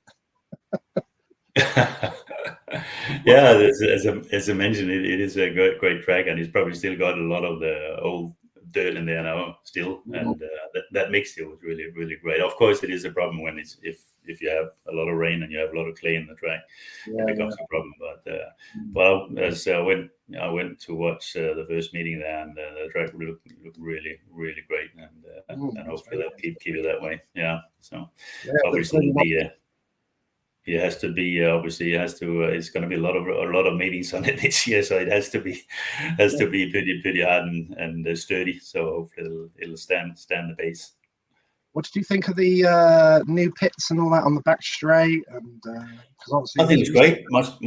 It's great atmosphere, great for the crowd. I think they can see what's going on, and good for the riders. They can stand there and watch the races instead of having to do the long walk if you're at the back of the pits and have to go all the way out there where it was before. So I think it's great, and the whole stadium looks really nice. So it'll be interesting to see how it progresses now with the best league as well. Hopefully even more people there. So and that's where obviously they've done great with a lot of spectators from day one. So done a great job there. Yeah, I think it was brilliant as well. The couple of times I went there, I went in and seen some riders and managers and stuff, and on the back straight, they let you in there an hour before, and you mix in with the riders and get autographs. I think that's really good as well with the fans. It's a nice touch as well, for sure. Yeah, it's great, and obviously that's where the Grand Prix has been forward thinking, and it's what they've been doing for years, and a really good thing for the crowd, and a great idea to do it in the league as well. So good to see. We've got Anthony Case here. He's just put, what did you think of the Reading track? I remember when the lights went off and Wig came round on his bike asking for money for the lights, apparently. Well, I remember it was we had a meeting that was fucked off. Yeah. You couldn't see the first corner for fog, so that was the first for me. But the track itself was okay. I had some pretty good meetings there. The first many years I enjoyed the smaller tracks, which Reading was, and it was fine riding the small tracks and in the league and stuff. But it was holding it back a little bit when I started competing for the World Championship, when you went to White City and these big places, Wembley and so on, and the big places in when you went abroad as well, Poland places, Sweden. So it took me a little while to adapt, although I was one of the top guys in England those first year, in 79 and 80. I was struggling a little bit on the bigger tracks and had to get used to that. And when I moved from Wolverhampton, I was actually sort of looking around for a bigger track to get used to them, but it didn't really happen. So, in the end, it was Birmingham. And after Birmingham, well, by that time, I had sort of got used to the bigger tracks. I was quite happy the way I was riding. So it didn't matter too much that I would move to Oxford to another small track. So, but certainly Reading, I had some great races there with all the good guys there, obviously with Per and all the good riders they've had there during the year. So that was good, and a good crowd as well. Shame that had to close as well. As soon as you said big track, then the things in my head were going Swindon. Swindon, I probably mentioned it before, but that was actually one of my favorite tracks. It was bigger, but it wasn't big, but it had a great shape, good banking. The dirt was good, and I loved going there with racing against Phil Crump. We had some great races there for many years, and so I wouldn't have minded in that respect to be riding for Swindon at the time. Was that now, Hans? Well, I'm sure you wouldn't have had me there, would you? So we would have trust. Right. We would have. Yeah. I was saying to someone the other day when I was having a chat with someone, I just said about the Swindon thing. I said, when Hans come to any away track, it was like an amazing feat just to beat you in one race at any time, and that's away. So I remember it. Nobody did in, when was it, 87 or when was it, 86? Nobody beat me away track. Yeah. So that was fun. Yeah. That was unbelievable. Did that start to get a thing in the end where, like, it's obviously you're going further and further on the season? Obviously everyone must have been talking about it by then, the press, everything else must have started thinking, Jesus. To be honest, I didn't think too much about it. I just did the best I could wherever I went. I love to win races, and whether it was World Championship or League, it was fun. And at the end of the day, I thought, oh Christ, nobody beat me this year. So it's great. I won't say anything like that now, that's for sure. Yeah. We've got Malcolm Trent here. He just put, hi Hans and Lee, you were a fantastic rider, Hans, very professional with a lovely style. Used to love watching you ride. What do you think of Bartosz Marszalek? Well, I've said a lot about Bartosz, probably mainly to the Polish media, but I mean, it's incredible. It could be the best rider ever. The fact that I noticed him at the beginning when I was national coach for Denmark. We were doing the under 21s. I remember up in Sweden, we did the World Championship, and he was already then. You would think Polish coming with the riders from all the big Polish track, and then you have Nord shipping really tight and stuff, and Smartley was buzzing around, just turning like the best rider in the world already then. And I thought, Christ, he's gonna be good. Well, he's good, but he's gonna go places. Yeah. And when you see him in, not only he's fast, but obviously the way he rides, they're very aggressive, and the fact that he can keep being aggressive without having any crashes. Touch wood, he's proved that he's an incredibly good technical rider, and obviously uses the whole track everywhere. Whenever he can find a little bit of dirt, he can ride it, and even when he does get into trouble, I think one of the biggest save I've seen in Speedway was Warsaw last spring. Or the year before, when he nearly crashed. I think it was the year before last year. Obviously now we're talking 22. It must have been. Yeah. He nearly ran into the guy in front. I can't remember who, but the track was really rough, and he just got some grip, and he was nearly down on the floor, and only he could save that, I think, and the way he did, and really impressed me. I actually have a picture of that moment from the video because I was so impressed. So impressed. So yeah, Yeah, he's pretty special. Yeah, so he's gonna, if he keeps being motivated the way he is, he's going to be difficult to stop. So it's just a matter of if he can keep having the motivation and the hunger for the game, then it's going to be difficult for the boys. Yeah, it's going to be interesting. Yeah. Graham Gray here just put, did you enjoy riding the old Bellevue Hyde Road?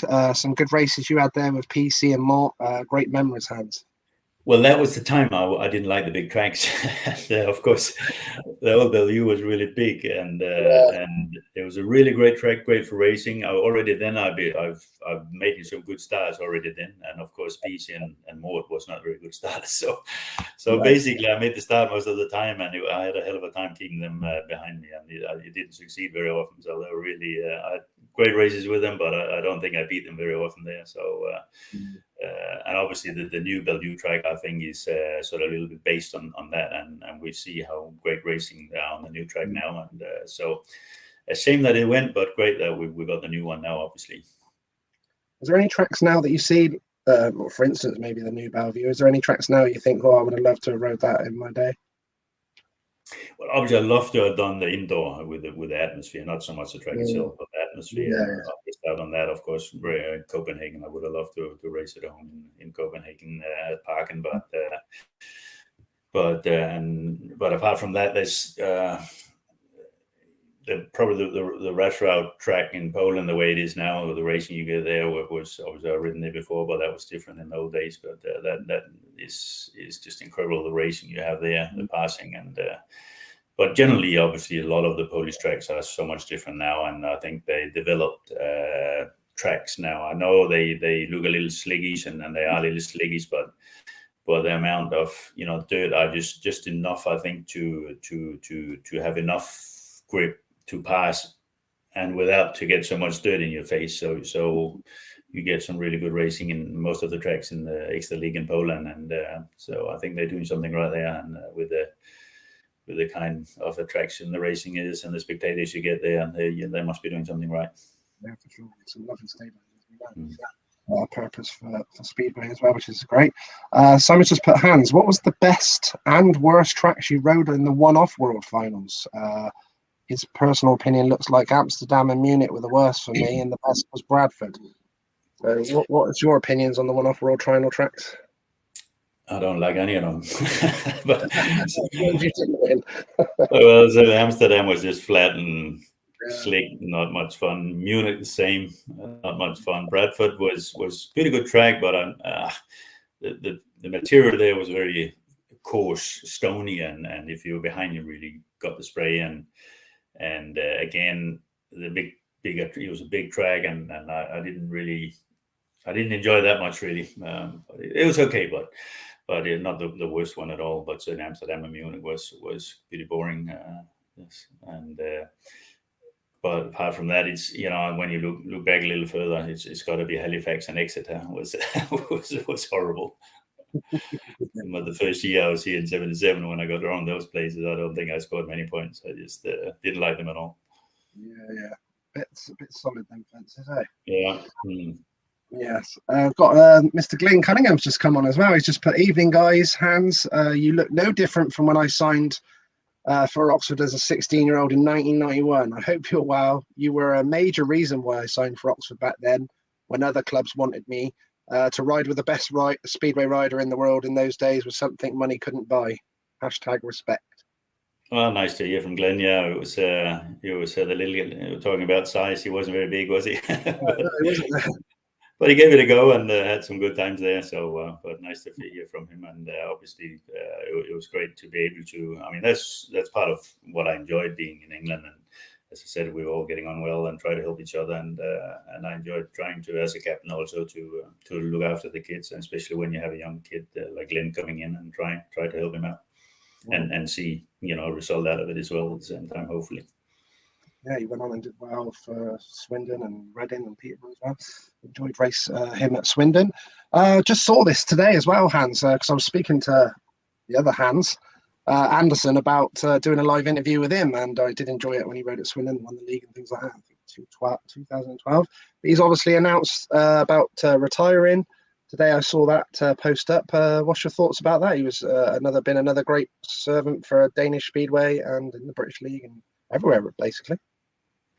Yeah, I saw that this morning, yeah, and I just sent him a little message, and I think it was a good call. I think he's done really well. Of course, he's been sort of good while I've been away from the sport, but of course I've been following the sport still, and done really well.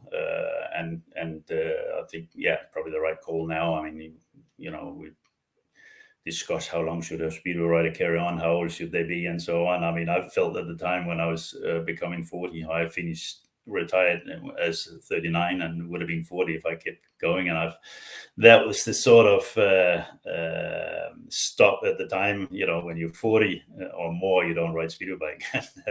I know that has been moved a little further, especially with Hancock, the way he won his 3 titles after his 40th birthday.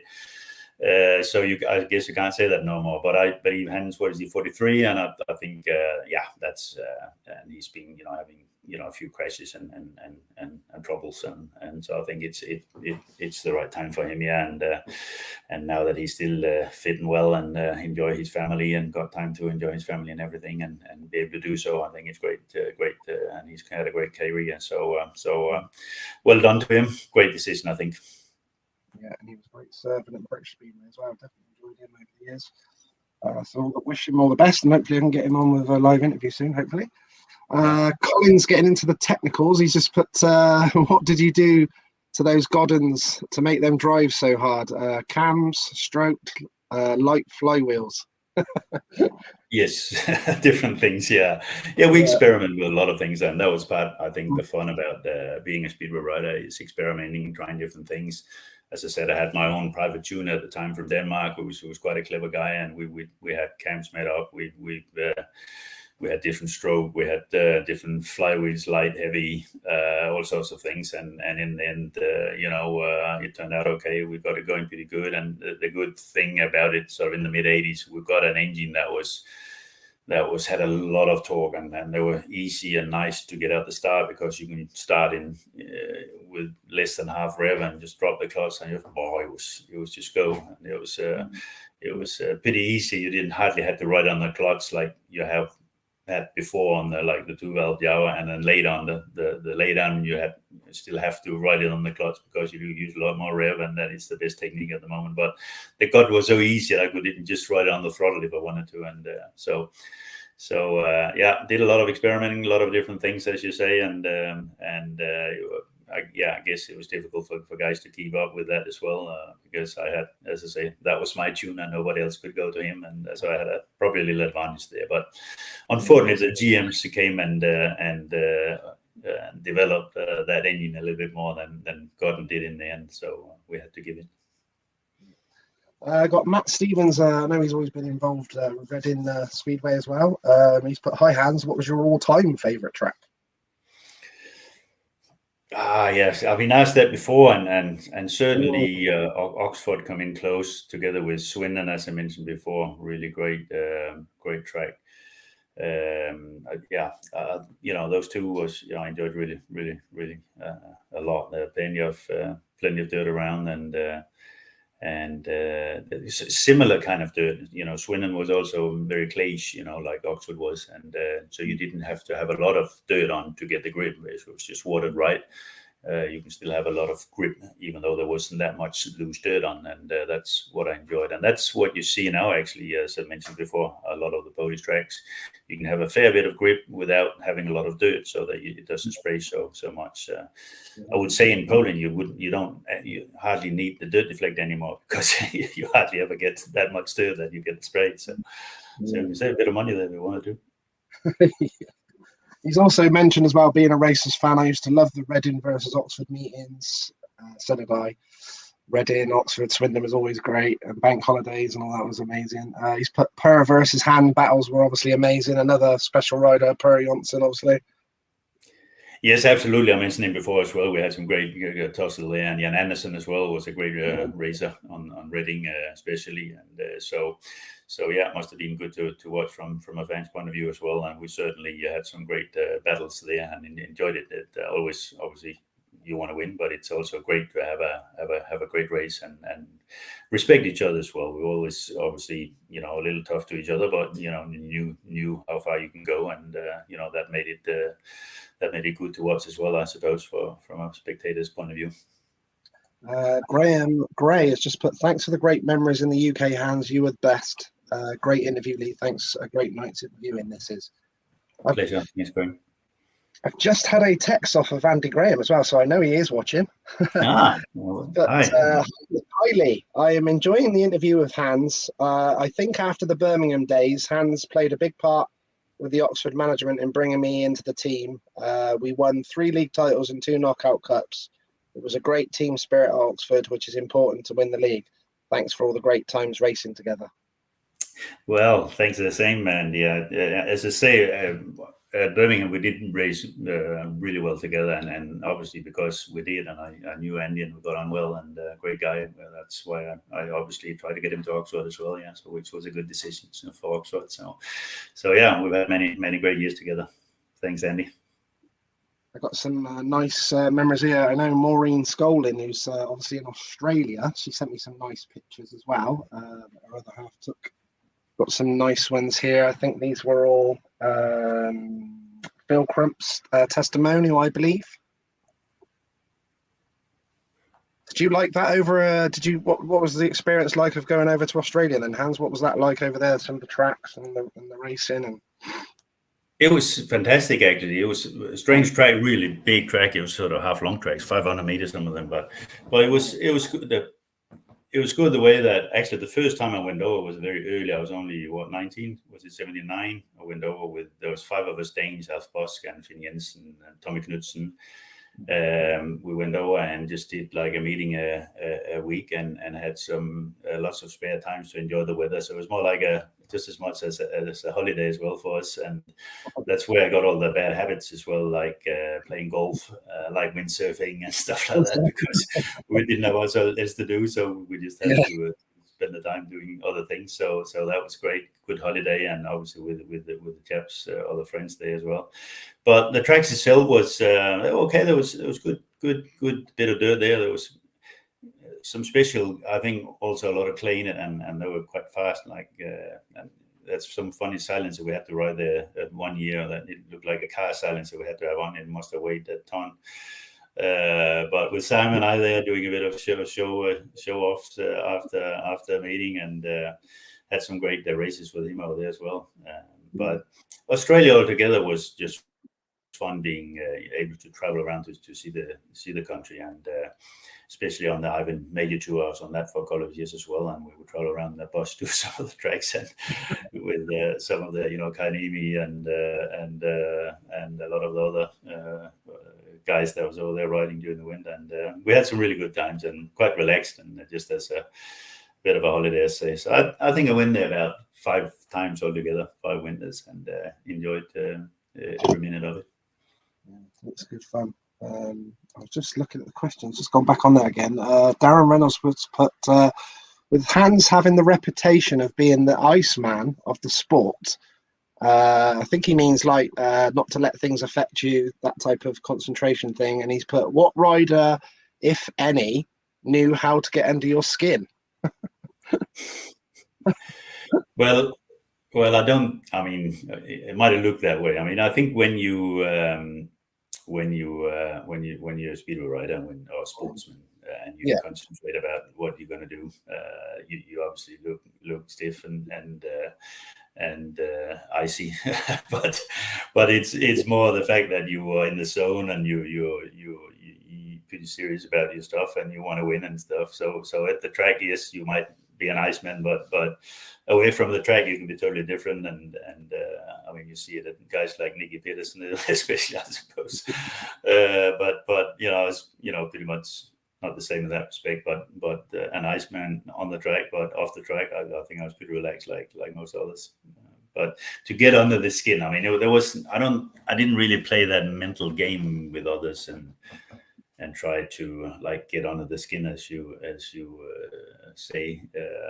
I didn't feel that I needed or thought that was part of the game. For me, it wasn't. I mean, I know a lot of guys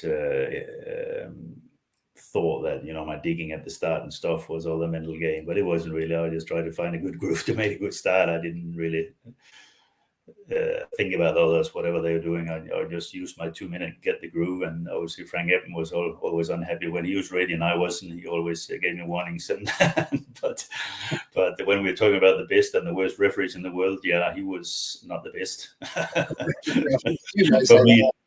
for me, not anyway. But so no, I wasn't. The mental game wasn't so much against others; it was more of myself. I wanted to be. I tried to keep it very focused and my eyes on the job that had to be done. Yeah, that's definitely the word I would use with you. Focused for sure. That's one of the words. Anne Booker here. I know she's a massive fan. She's been for many years. Gone to Oxford, always up in that middle bar where I met yourself. And she just put it was the best years at Oxford. She's still there now as well.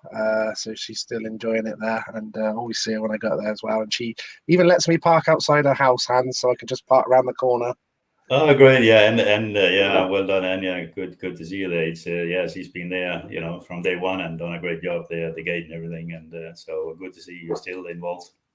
Yeah. Make some nice chocolate and some nice sandwiches as well, Hans, by the way. Oh, right. Okay. I don't remember that. If you're feeling peckish when you're over there, you come over, we get some. Sure, we can hook you up. Peter just put there, I'm sure that was a long time ago. You and Ollie Olsen didn't see eye to eye. Is that sorted now? I'm sure that was a long time ago, all that stuff. Yeah, we've been through it quite a few times, and it was quite a hard time when you know, when he was personal manager for Eric, being the team manager at the same time. It was tough, and at that time we didn't see eye to eye, and we had some troubles after as well when he retired for some reason or another. We didn't really get on there either. When he was the race director, there was always trouble. But you know, time has gone, and now we're okay. We've done some work together. We've been around in Denmark a few years ago doing these speeches with Eric and Olle and I. The Fall of the Kings, I think they called it, and yeah, we're okay now. We've passed all that, so that's good. But it's, you know, Olle was obviously one of the greatest, and it was difficult for a young Dane for me to come and try and push him off the table, and obviously for him to accept that there was somebody becoming better than him was pretty tough at the time. And when he then became team manager after he retired, for some reason or another, there was still that somehow bad feelings, I think, from his point of view. I don't know why, but I tried to be quite open about it, and I thought, you know, all and team manager, great, you know, surely all the, you know, stuff was going on before. We've had some rivalries and stuff and close races on the track and stuff, and I thought that was all out the window, and now we start working together. But it unfortunately didn't really work. He decided to be the Eric's manager at the same time, so that didn't really work at all, and I was pretty peed off about that, and obviously that's why we didn't get on. But now we're okay. Just looking at some nice pictures here, back of the, just going to go for some pictures of the Oxford days, obviously some great memories as well. You guys certainly had a fantastic team throughout that 8 years period. I remember you were sort of nigh on unbeatable at times. Must have been a special time with all you guys together, as Andy said as well. Great atmosphere, and must be good to enjoy your job and your work at the time. Yeah, absolutely. And with Simon there, obviously, as I say, there was a fun part as well about it all, the good team spirit. I knew it was a big part of that as well, had a good job and stuff like that, got us going. So obviously, a great shame we lost him so early.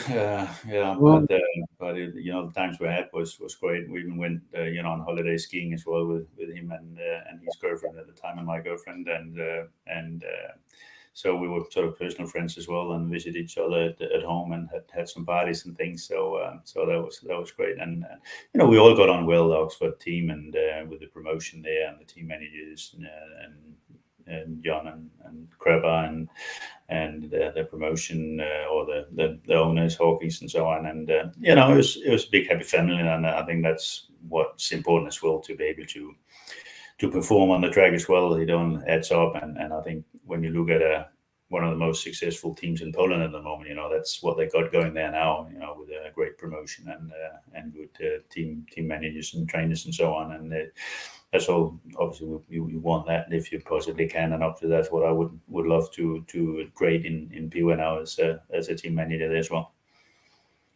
Everyone has been talking about your amazing style, and you was always stand out. I always just love your starting technique and stuff as well. Did you spend a lot of time practicing in that, Hans? Did you to get that art down? Because you always seen Yeah, it.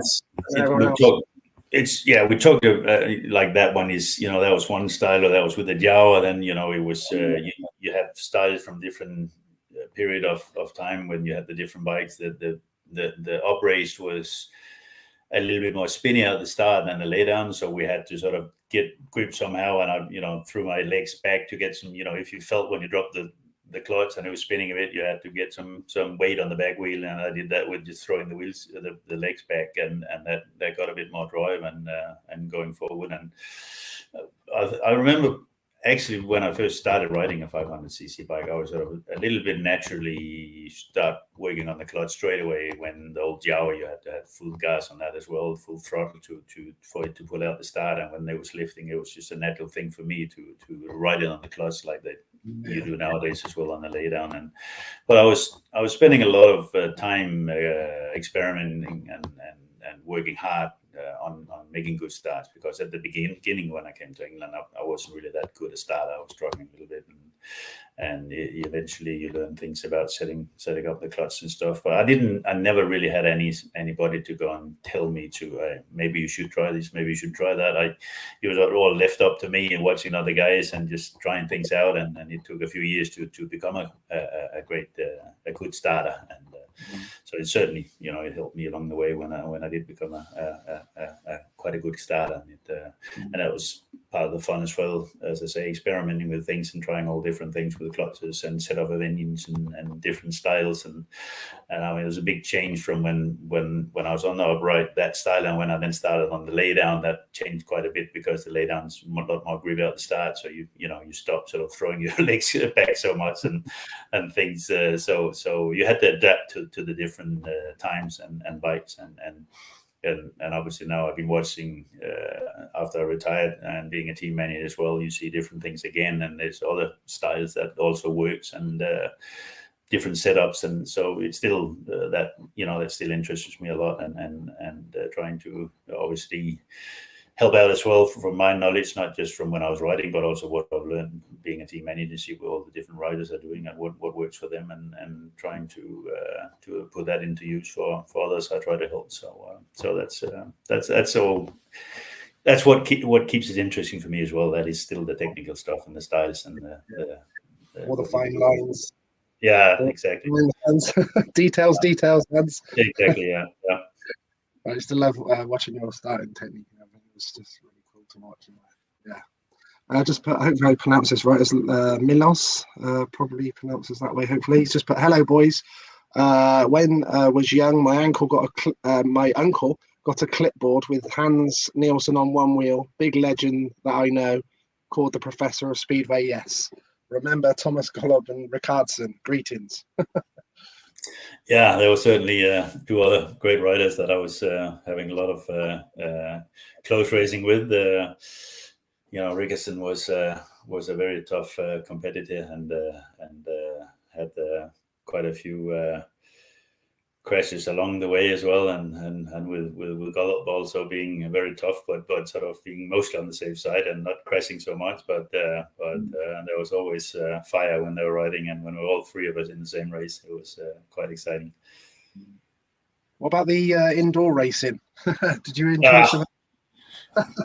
Not the happiest of time. It was something to do I think mainly in the autumn or winter, in the off season, and I think we did it in Birmingham, and of course we did ice racing in Telford, and that was sort of before the season started in February, and it was actually quite good, and obviously with Ian Thomas and Graham Drury, who sadly died the other day. Rip Graham, and it's rest in peace. It's very sad, obviously too early. But we had some great times with Ian and him traveling around. We did some ice races in Austria and Switzerland, and had some great times there. So, but yeah, certainly the basic Speedway was my main favorite. I did a bit of everything. I did grass track, I did long track in mid '80s, and certainly the Speedway was my preferable racing. And when the Polish league opened up for foreigners in 90, I thought that was on Sunday mainly, and long track was on Sunday. So if I was going to ride in Poland, I had to give up the grass track and long track, and I was quite pleased for that actually, because the long track and grass track was more, for something to do on a Sunday, to go and earn a few bob and obviously try and win. But I wasn't all that successful, and that's where the size of me wasn't quite so advantageous as others being smaller than me. So it was, but it was still, I had a few good years on it and still enjoyed it quite a bit. It was mainly a German sport. And we had a couple of tracks in Denmark as well, like the Ashby. We had a great track there. I rode a few world championship, but never really got right up there. I think the best was probably 6th or 7th or something. But still good. Enjoyed it while it lasted. When you were obviously, then you did both the eras of the one-off and the GPs. Everyone was sort of saw a couple of comments the other day, because there was hundreds of likes on a few of the posts I put in different Speedway groups, and a lot of people were saying, God, if there would have been GPs throughout the 80s and 90s when Hans was rising there, God knows how many world titles he won. Do you think that would have made a difference as well? Obviously, I always think the cream rises to the top anyway, which obviously you were. But like you said, you have sort of bits of bad luck on these one-off world finals, and we've already talked about the very fine lines of, where you obviously, now the series is longer and longer. Obviously, it's technically easier for the better guys, because obviously they're going to come through more than ever, and you won't have any sort of, I don't know, maybe some one-off rides like maybe Egon Muller in '83 probably wouldn't happen in the GPs, for instance. Sammy Malinka in 93. Yeah. no, but I think, yes, certainly. I felt I was, over the season was probably the better ride in most of like open meetings. And I think certainly if it in those days, if those 6 silver medals could have, certainly I think I would have done at least 3 of them into the gold medals if it was a Grand Prix. But others would probably say the same. If you go back to the major days and stuff, he could probably won even more. I think if he was a Grand Prix, he was a very steady and a winning rider most of the year, from what I remember and what I've seen. And some of the world finals that he didn't win, but only got 2nd or 3rd, where he was lost out by some silly mistake, or when the pole won, for instance, the runoff there looked very strange, and so he could probably have won even more as well. And but yes, that is where a guy like Tony got advantage and Hancock and stuff, and they were very good throughout the season and won more titles. So certainly Tony did, and so you never know. But I say it's not it's not that important really now, but it does make you wonder, and that you probably could have won a few more, but not to worry. It's the important thing is that's what it is now, the Grand Prix, and I think it's certainly the best thing that's happened. I think it's great compared to the one-off World Final. Of course, the one-off World Final is more exciting on the day probably, but at least now you have over the years 10 or 11 rounds and 10 or 11 highlights during the year, and people keep talking every 14 days or something, and there's something to talk about, and then you televised and everything, live television and everything. So for me, that is definitely the best, not just for the fact that I think I could have won more, but I enjoyed more watching it as well that often on TV, and certainly better for the sport, I think. Mark has just put, Hans, your brother rode Speedway too. Did you ever ride in the team together? Yeah, we rode in Bros together. Yeah, he had a little spell in Swindon a few weeks on a holiday. He was always working full time at home, but he just got a little break and did a few meetings for Swindon. So obviously I didn't ride for Swindon, but we've ridden together in a lot of meetings against each other as well, Danish championships and things. And he was quite a good rider, but never took it serious enough to become a professional speedway rider, but just enjoyed it as it was. But he was even taller than me and heavier than me, so obviously had that against him as well. But he was a good technical rider and sensible, safe rider, and we enjoyed a lot of times together. We actually started together when we saw that picture from '73. Yeah. He was also riding on the 50cc that first year, and then he moved up on the 500s the year after. But certainly we had some great times at home at our home club as well, Bros, riding together. Was you competitive together, competitive brothers, or not?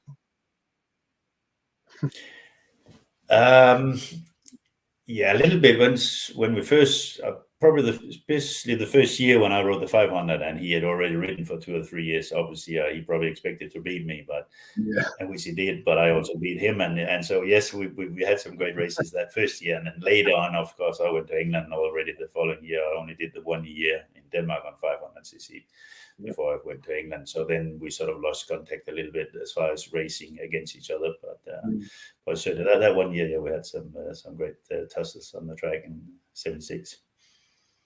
Oh, this is awesome. I've just got another legend's just come on as well. Dennis Sigalos. Nice. Hi, Hans and Lee. This guy was hell of a racer. We did have a little controversy once or twice, but all in all, great racer, and he always brought his A game. Much respect. I did beat him a few times.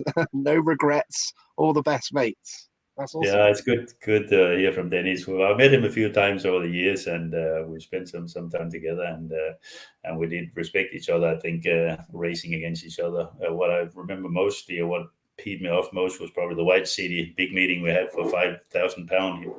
He passed me on the last lap or something. I didn't like that, but as I said, that was a big track in those days I wasn't too keen on. But he was a great racer, fair racer, and we had some great races together. It was a shame that he had to retire with his bad leg at the time. He did. Yeah, another great rider as well. Yeah. As well. Just looking through some of these nice memories. I think that might be that Halifax potentially there, Hans, maybe. It looks like that, either that or Exeter, but it was probably Halifax, yeah. We was talking about the track earlier. It was obviously like that was a fast track, like you said. I think that was pretty banked, wasn't it? I didn't get to see it, but obviously I knew about it. Yeah, the Halifax one was one thing I remember clearly was the fact that was when Kenny Carter had a really bad crash, and I think he broke his jaws and stuff when he hit that fence coming out of the corner. So that was pretty horrible. Yeah, got some nice memories here. Oh yeah, that was just sort of soon after that I retired. Yeah, it was great. Obviously, getting the family and having something to retire to bring up the family and having great times with them. So good memories. It's good to be on the top. That's all the lads we've been talking about. yeah, exactly. Yeah, good old times. Yeah. Tony doesn't look too happy there, but I think it was that Hackney he crashed. I think broke a collarbone or something and kept going. Yeah, it's quite. It looks quite heavy there, wouldn't it? Remember that one? I was probably Voyens there. It was always raining at Voyens as well. So. Yeah, it always seemed to be raining at Voyens. Did you enjoy that track? Obviously, not particularly. No. It was the first few years it was pretty good, but I wasn't over crazy about it. It was a little bit narrow compared to some other tracks, and it was been okay. It's actually not been so good the last few years. They've had some funny dirt. I think they had the dirt put in from the Horsens Grand Prix indoor, and I think they got a lot of that dirt down there, and it doesn't really seem to either very slick or it cuts up if it's not hard enough. So it's but it's obviously a great stadium, and we've had some great races down there during the years, and great memories. And all this obviously done well there with his partner Søndergaard when they first built the track and the stadium, and had some great meetings with all the open meetings in the old days, with the sea and her and the gold bar and all that was really great, with a lot of spectators and really good prizes, new cars and stuff like that. I think must have probably won about 5 cars down there during my career. So that's been always good. That was always good. I don't know if you saw the post when I advertised the stuff for the interview and everything. I listed, just a lot of the bigger meetings, and when you actually look at it on paper as well, it's absolutely mad. Yeah, you got a few. Yeah, it's very, very detailed. Yeah, enjoy that. Yeah, well done. You spent some time there and with all the pictures as well. So yes, good work. Good work. Yeah. As you know, I send you a few sometimes thinking, I hope he's not seen this. Well, I'll send that one. That's one clean ones as well. yeah, very good. Skip's just asked, what did Hans think of the Peterborough track? Not a lot. It was a bit. I think it was narrow in the old days when I was riding it, and I never not very keen on that. Luckily I made some pretty good starts at the time, so I could still ride it fairly fast, but it was not so good to pass at the time, and so no, sorry, I didn't like it that much. But the last meetings we've seen recent times, I think they've had it widened a bit, and there was actually some really good racing I noticed. So obviously sad to see it go. Another one that went, very sad. Got a guy here. Just put, who was the toughest competitor you rode against? You had some good battles with Tommy Knudsen in particular. Yeah, obviously there was a different eras. Obviously, Tommy was doing extremely well. What let him down in the end was probably too many injuries along the road. But certainly a good enough rider that could have won a world championship without doing it. So obviously we had lots of tough races against each other in Danish championship and world championship and everywhere, but always got on fine. We had a little tussle obviously in '86 when I won for the first time. We had a tough race there, so it was quite so happy then. But before and after we've been fine, and we've been playing a bit of golf together. He's been playing golf as well for quite a while, and so we've been meeting up here and there and played in different things. And so it's he was actually also in Australia the first year we went as 19-year-olds when we got to know each other really well. So we've had lots of good time traveling together in different places as well. So good lad. Hopefully, when you see him, you have to put a little word in Hans and ask him. Yeah, I've emailed him a couple of times. He's like, "Oh, I'm not too sure," and I was like, "Oh, hopefully, I'll put a word in Hans on the golf." yeah. Let's just put memories of the Golden Hammer event. That was another big meeting at Cradley as well, as everyone knows, and that was like a one-off world final, probably stronger sometimes as well. Some of them meetings when they like even the British Riders League Championship won, obviously, and that was a mega tough meeting, and there was a lot of them. Yeah, and that's obviously looking back. You had a lot of great open meetings around the world and in England as well. And as I say, unfortunately, you don't have quite so many dates now to do that in Denmark or in England. But that was certainly one of the highlights of the season as well in the Midlands. The Golden Hammer was always really strong field, and lots of good riders there with obviously both Eric and Penhall and so on, and all the great guys riding in the league. I did manage to win it. I'm not sure whether it was once or twice. I can't quite remember, but it was a tough winning in there with both Eric and Ben Hall and all the good guys there. Alan Graham and so on was doing good at the time as well. And so it was and always good crowd, good atmosphere there, and the crowd being very close to the track. I think they're right up against the fence, so I think you don't almost touch you. The same like Halifax and those places. So good memories from there. We've got a tiny little bit of time left. Got to talk about your amazing rivalry, obviously, with Eric. It was sort of with you two. You were so head and shoulders above everyone over that long period of time. Was it obviously difficult sometimes to then come back together, and then you were in the World Team Cup together, but you always seem to still gel well together. You won all the loads of pairs together as well. But it must be obviously difficult as well sometimes where you've obviously got that competitive edge and then you come back together and then you're individual again. Yeah, it was, when you look throughout the years, when you add it all up, we got on quite well actually. But obviously those couple of years in 80, 86 and 87 was not so good, with Ola being split in between us there, and chose to be a team manager or personal manager for Eric at the same time as he was a national coach. So, but as I say, before and after, we've been getting on fine. We've been working together actually those 6.5 years as well, with him being the national coach for the really small guys and me for the adults. So that's been great, and we still talk now and then and meet. So basically, all together, we've been getting on quite well actually. It was obviously a tragic thing what happened with him as well. That must have affected you quite badly, actually, obviously being there, and obviously such a big part of the Danish team, and obviously an amazing rider. It must have been that was a sad time at that.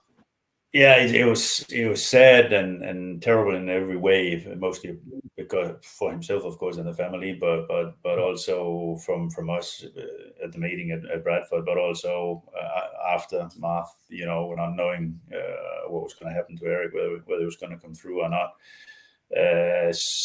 And that losing him as a competitor after that also was, I think, looking back, a bit of a problem for me, because he was my focus. I want to beat him all the time. He wanted to beat me, and we kept each other on the toes. And when he was not there no more, I know there was lots of other good riders in the world at the time that I had to beat, but there was just something missing a little bit that probably lost my edge a little bit, and of course a shame for himself and for Denmark. I'm sure he would have won a lot more if he kept going as well. We would have still probably changed winning world championships a few years after that as well. So in every way, that was very sad indeed. Yeah. I've got two more questions from the fans here. We'll ask them and then we'll wrap it up. I do appreciate your time, Hans. Got one here saying, any memories of the Morans that you can share? Yeah, he was supposed to be a third, and Bradford was it in 90. Yes, when I was fourth, and he was banned for doping or alcohol or whatever it was. I remember, yeah. And the FIM decided there wouldn't be any third place because Hans Nielsen was in fourth. Yeah. I said, well, Christ, if you disqualified him, surely I got to be third. I got to have my bronze. Not that it didn't. Surely, yeah. When you look at the history books, I should have had 3 bronze, not 2 bronze, I think. Yeah. But I say it doesn't matter too much. But that is one of the things I remember. But Sean was always the happy-go guy, and the same with Kelly, and they were always really great to deal with and fun. But had they been a little bit more serious about their racing, they would have gone a long way and probably won world titles. But the sort of seriousness and commitment was missing, which was a shame. But they were such natural speedway riders and really, really great on the bike, both of them. Very talented, weren't they? And this last one here looks like Nick Sharples might have been a mechanic for Mr. Stonia by looks of it. He's put a very young Stoney managed to beat you around Bellevue's Kirky Lane back in the late 80s. Him and myself, his mechanic, were over the moon, but you come in and change your bikes. Was there a problem, or had he beat you on a tricky track, Hans?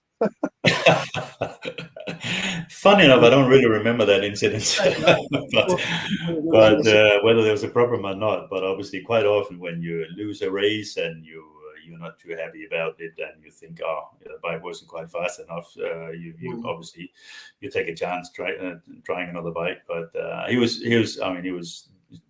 doing very good at the time anyway, Estonia, and a great racer, great style. I liked his style. He was a safe rider, and so I enjoyed racing against him. And but obviously, I didn't enjoy that race probably when he beat me.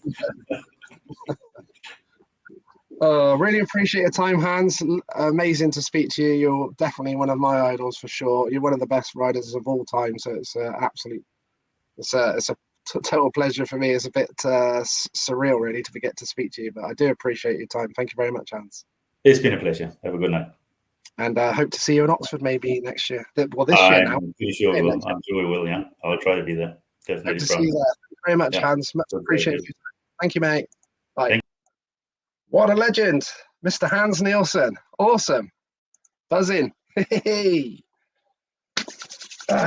Love it. Not one live interview with Hans Nielsen, 2, baby. Oh, would I have imagined that as a kid? Absolutely not. What a hero. He was always doing us over at Swindon, though. I was trying not to cough the whole way through. I was thinking, I'm with Hans Nielsen, I can't cough. Hold on to this. I'm just going to show you guys these as well for our reunion. I've got some cool videos to show you as well, and even the main man helped us out as well, so it's awesome. Hello, Hans Nielsen here. Could you please message the Ashby as soon as possible about Reunion 4 and book it, please. It'll be at Monster Mountain, and it's on the 27th and 28th of April. So please book it. Have a good day. Legend. Another Oxford legend. I got to meet him at Oxford last year and I talked to him all the time. We're going to do another live interview as well, apparently on the beach. And it looks like he's on the beach there in Thailand right now. Hello everybody, good afternoon from sunny Thailand. I'd like to invite via Lee Ashby everybody on the 27th and the 28th of April for the BSMA reunion at Monster Mountain. Get your bums down there, bring your friends, enjoy yourself, all the best. Cocker. Legendary Cocker. I've already got a few Speedway guys already come into our legends. We've seen him on here. I got a text from the man, Andy Graham, legendary British Speedway rider, 1982 British Speedway champion. He's come in to his 4th reunion on the trot, so I'm super grateful he's come in, so I'm buzzing with that. I've also spoke to Sean Tacey, who I've showed you a picture earlier of him with Hans at Coventry. Sean Tacey rides a bit of motocross. He's come into the legends as well. Also, Robbie Kessler. He came to the first reunion back in 2021. He's going to be there as well, the German Speedway rider. And also, I know he does the mechanicing for the riders now as well. So I know he likes dabbling with the motocross a bit. So he's going to come as well. So looking forward to that. Also, hoping to get this man here to come and watch as well. So fingers crossed on that. It'd be good if he comes down. Hello, guys and girls. It's Dave Floppy Norris here. Back from the day. You might have to ask your grandparents about me. It's been a long, long time. Yeah, but I've been asked by my very good friend, brother almost, Lee Ashby, to remind all of you people. It's the Reunion 4 and it's coming up soon. The 27th and 28th of April, guys. Venue, Monster Mountain, Wales. Mate, Google it and have a look at it. It's absolutely amazing. So get clicking, get booking. Maybe even see you down there for it. Who knows? Cheers. Absolute legend. Even there, look, he's just saying we're brothers and friends, and yeah, it was so cool to be mates with him and talk personally all the time. It was super cool. Yeah, crazy. Hi guys, Sam Malenko here. The Ashby's asked me to remind everybody that Reunion 4 coming up at Monster Mountain on April 27th and 28th. Book your tickets now. See you there. Oh, as a kid, dreaming about things like this. You ever think you're going to get some of these super legends helping you promote an event and even come in and things like that? I remember Ronnie Corrie come to the first one. Chris Louis rode in the second one and was hanging out with us in the commentary booth. And it's all just very bizarre and surreal for me because I'm like a little kid in a sweet shop. So you might have seen in the background there, you can probably see that side there. You've got like a program board that someone made there and put my Uncle Martin on it, painted it on there, and he signed it. Barry Briggs has signed it. I got the picture of Barry Briggs signing it when I met him in Swindon recently. Also, Phil Crump signed it and Mike Broadbank signed it. That's going to be a competition. And I've also got this I'm going to do next as well. It's been signed under there by Yano himself when he won the world title in a frame here.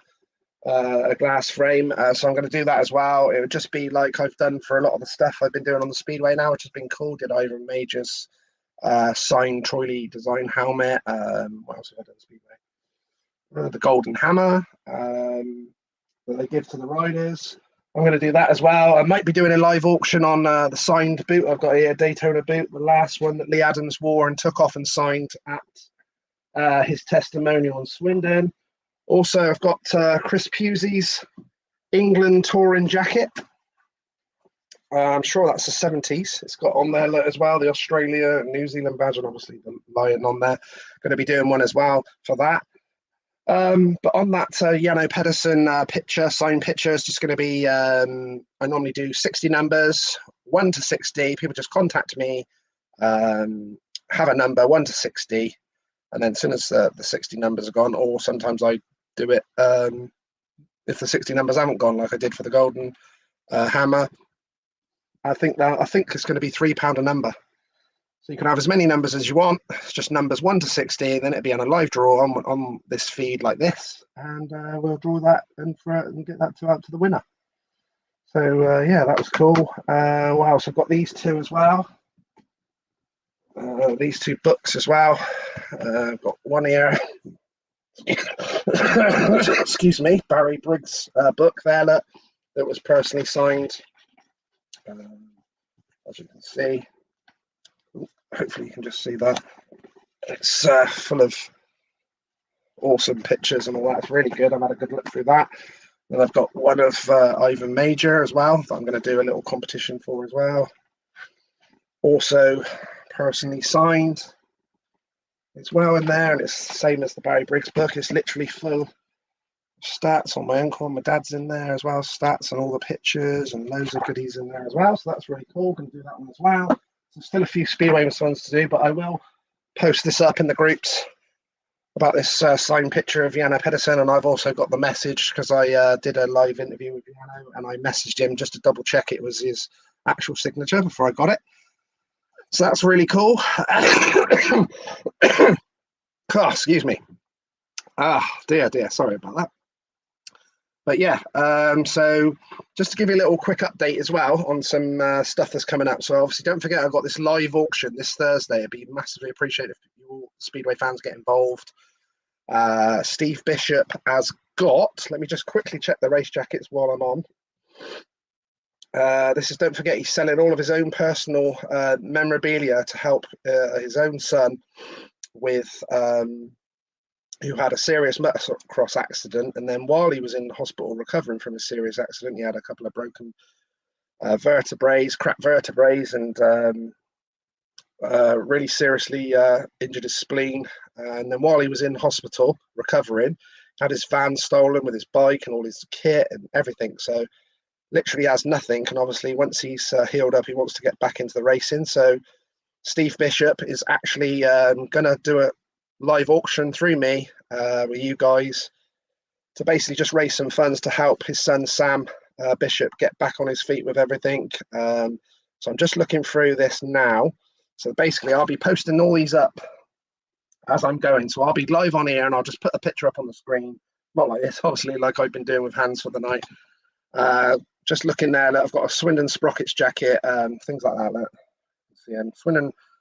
There's a few Swindon ones. I think there's 5 or 6 Exeter ones. So I should be putting all these pictures up on the screen, and then we'll just do a live auction. It's going to be the first time I'm doing it. We've got a Stoke Potters one. We've got a couple of Somerset ones, I believe. Marina Essex one. Paul Pirates one. There we go. Look, Long Eaton. Invaders, Somerset ones. So there's plenty of couple of Somerset ones. And then there's also other ones that you've got some sponsor ones. Some were from Australia, which they'll all be listed when I put it up on the screen. And then also we've got a nice piece of motocross and supercross memorabilia, seat cover. It's got all the signatures of some serious motocross stars all over there. Some supercross champions, Jeff Ward.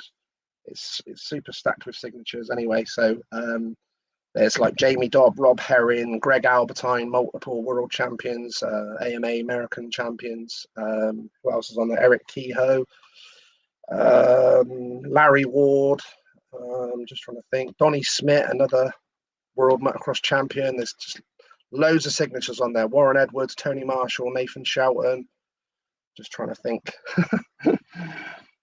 So yeah, so looking forward to it as well, to help them guys. And then also good news as well is I've got Mr. Steve Bishop on a live interview next Wednesday, I believe. So I just was going to catch up on it as well while I was talking about that. So my plans are this Thursday evening, 7 p.m. UK time. We're going to be doing this live auction. So looking forward to doing that and helping the Bishops, and hopefully you guys all back it. I've been putting it all out there, so hopefully you'll all get involved and help them guys out.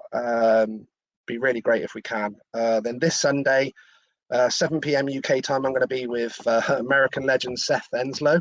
Some of you may remember the Crusty Demons of Dirt, and some of the crazy things that Seth has done over the time is amazing, and I remember it as a kid, and so I'm pretty excited to get to speak to him. It's pretty cool. So that's on Sunday evening. Next Tuesday evening, 8 p.m. UK time, I'm going to be with Neil Everts, obviously former British champion as well, Commonwealth champion. So that's really good. And I know he hasn't done hardly any interviews at all. And I've been speaking to him for a while. I did meet him in the pits at Oxford. He was mechanicking. Just trying to think who he was mechanicking for now. think Yeoman Lindsay, I think, but he's doing it again this year as well. So hopefully, and good luck to him as well with his recovery. He's had another hip operation, so good luck to him as well. And I'm going to be speaking to him next Tuesday night.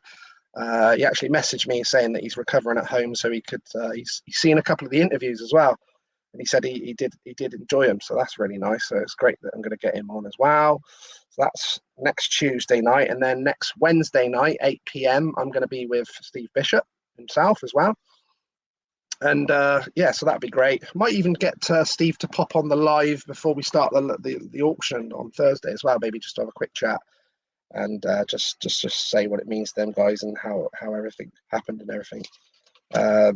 Would be cool to do that. Maybe do that before that as well. I will start that Jano Pedersen thing as well. Also, we've got the bike competition I've got going.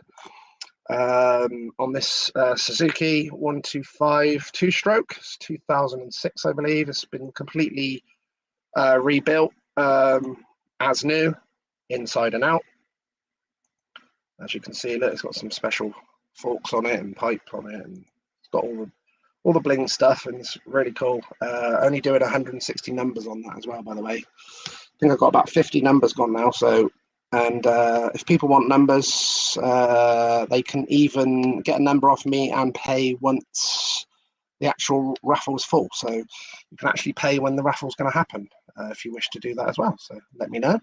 Obviously, the guys have mentioned, oh, I've just seen Mr. Bishop. Ah, there he is. No problem, my friend. Oh, and Sam as well. Hi, Sam. Hope you're good, my friend. Hope you're hope you're recovering, my friend. Hopefully you can get recovered and then hopefully back in the saddle. Not sure if it's possible for you to be ready by then, and hopefully once everything's said and done with the auction, and hopefully everyone's going to help. Don't forget as well, there's a link out there. If you go on Stephen Bishop's, make sure you put Stephen in to find him on Facebook. You'll see the link on there. You'll see it also on any of my Motocross and Speedo memories. There's a GoFundMe link on there, so you can directly help them guys as well. And then obviously Thursday night, please all tell all your spread the word, family and friends. I've got it out all over my social medias and everything. So Facebook page, my Facebook, my group. So hopefully that's got it out there a lot. I put it in a lot of the Speedway groups as well, and a few of the motocross groups, knowing that we've got the signed seat cover that Simon Walker sorted out as well. So that's cool. Going to try and sort out a live with Simon Walker. Saw Glenn Cunningham on tonight. Got to do a live with him. I think we can do it from March, I believe, because we couldn't do it in February or January. I can't remember. Yes, my friend. Quite a few of you have messaged me about the race jackets as well. So hopefully you're all going to come and bid and help them guys out. Get some cool memorabilia as well as helping them guys out massively. And hopefully that'll be great. It's the first time doing it, so you'll have to bear with me, but I'll do my best. We'll make it fun as well. Try and make it have a bit of fun as well, and obviously raising the money for a great cause as well. So hopefully you guys will get involved. Lee, will this interview be able to watch again on your page? So basically, Marty, I've got a YouTube account channel. Do we say? Got to be down with the kids. YouTube channel. There it is there. So you can just search it up. MX and Speedway Memories. Still see it says live there in the top corner because we're still live on there. So basically, all my interviews that I've ever done are all recorded and they're on here. They're under videos. So the ones that I did for like 3 or 4 years ago when I first started at the start of COVID. I even did a couple with Hans on the there as well and stuff like that. With the Skype ones where it's just me and them one-on-one. And then obviously that started 3 years ago. There's loads on there, like Lee Adams, Bruce Pennell, Roscoe, Jason Crump. Loads on there you can check out. Jeff Leask, American Aussie motocross rider, Gary Avalok, Scott Nichols, Chris Harris, Martin Dugard, Martin Slaminski, Todd Wilkshire. There's loads on there on the videos. So that was the Skype times. And then it moved on to this StreamYard with lives, which is amazing. And then I'll just quickly go through them there. But you can check them all out in your own time. It's great because you can just, like I do, go in bed with an iPad or whatever and just catch up with them in your own time. just looking through from my lives, it was Dave Thorpe, Andy Graham, who's been on tonight, watching. Hope they're good. Him and Jill. Much love to them. Let's just go for the Speedway guys, because there's so many motocross ones on there as well. I'll just say a few of them: Stefan Evans, Rob Arian. But Speedway riders: Ronnie Corrie live, Mark Laram, John Davis, Paul Hurry, Simon Cross, Ollie Allen, Chris Morton, Hans Nielsen. That was over 2 years ago we did that, and that was over 3 hours. That's why I promised Hans tonight we'll just do 2 hours and I'll turn it off, Hans. Eric Gunderson, that was amazing. I remember him saying to me, oh, by the way, I'm looking forward to doing the interview, but we're not going to do 3 hours like you did with Hans. That's too long. And 3 hours later, me and Eric was amazing, as you can imagine. It was so cool. And then I did live with Perry Janssen, which is, again, super cool. Ollie Olsen. Then I did a Christmas special with John Davis, the Cobra, Steve Luxton, Middleditch, and Dennis Sagalos, who come on tonight, who I'm also going to try and get him on his own as well. Then I did one with Bruce Pennell and Eric Gunderson together. That was probably one of the most coolest ones I've done. Did Alan Carter. Obviously, it was road racing, but it was Kenny Carter's brother, and we had a good chat. That was awesome. Chris Holder, that was really cool. Alf Busk, loved him from the Swindon days. Paco Castagna, you should check that out. Even if you just go and check his reaction out.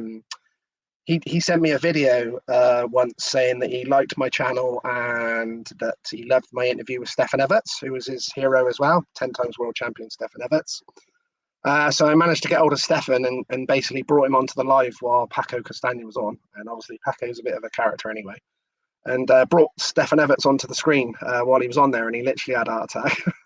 But his reaction is absolutely class. So even if you don't want to watch the interview, but you go and check that reaction out, and it's brilliant. And then when he thought I took him out of the screen, I still had him below the screen, like I saw Hans come into here.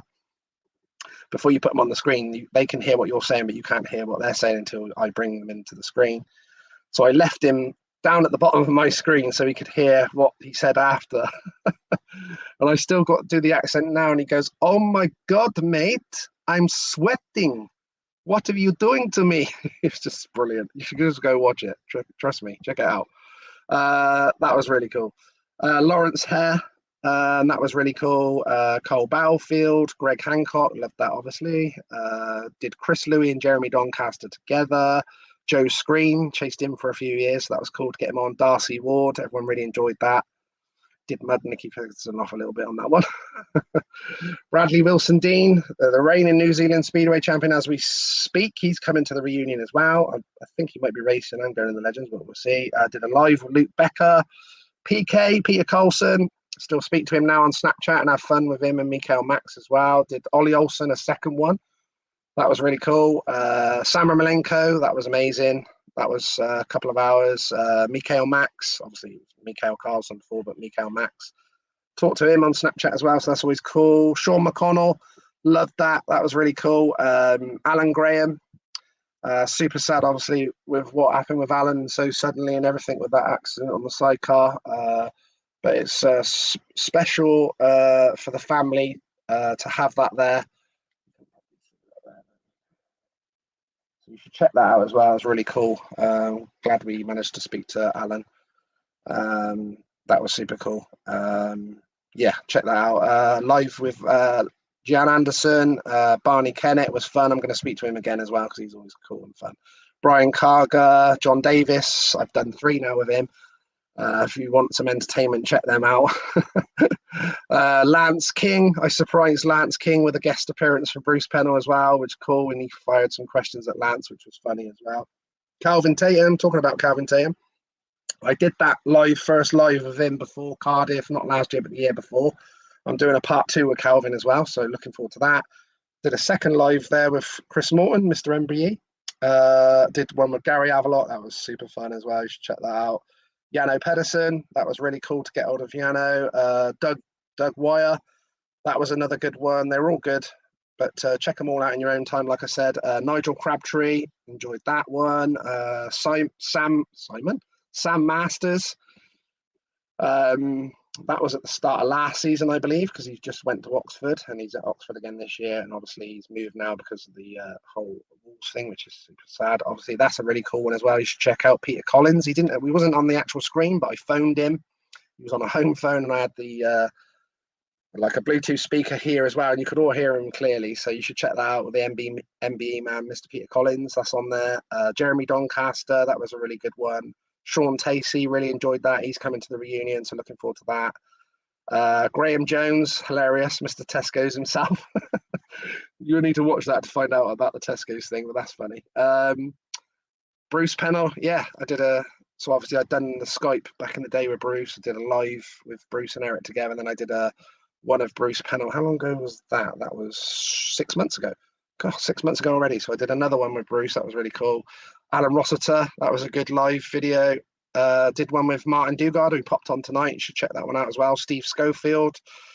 Marvin Cox, that was mint. That was probably the longest one I've ever done. I think it was nearly 5 hours. With Cocker, so you check that one out. Neil Middleditch, that was obviously great fun with Neil. Rick Miller was another cool one to get hold of Rick. Bruce Cribb, managed to get him before he went back home.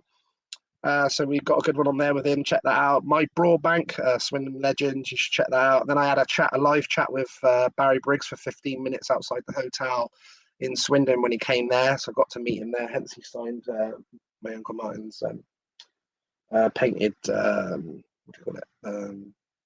What's it called? Speedway board. Program board, sorry. And then Billy Hamill, that was super cool to do. That was only a few months ago. Rory Schlein, that was really cool. Bert Harkins, check all these out. Very cool. John Davis, Christmas special. I think that's my third or fourth one with him, but that was crazy again. As you can imagine, he was absolutely nuts. It was brilliant. And then with Hans tonight was amazing. Like I said, got Mr. Steve Bishop lined up, Neil Everts. Oh, I didn't even mention that either, did I? And I think, yeah, 11th, because my birthday's on the 12th of February. Yep, getting older again. So on the Sunday is the 11th. I think that's the plan with Phil Collins that night. So the 11th of February. But I will obviously totally confirm that with him and then put that out there as well.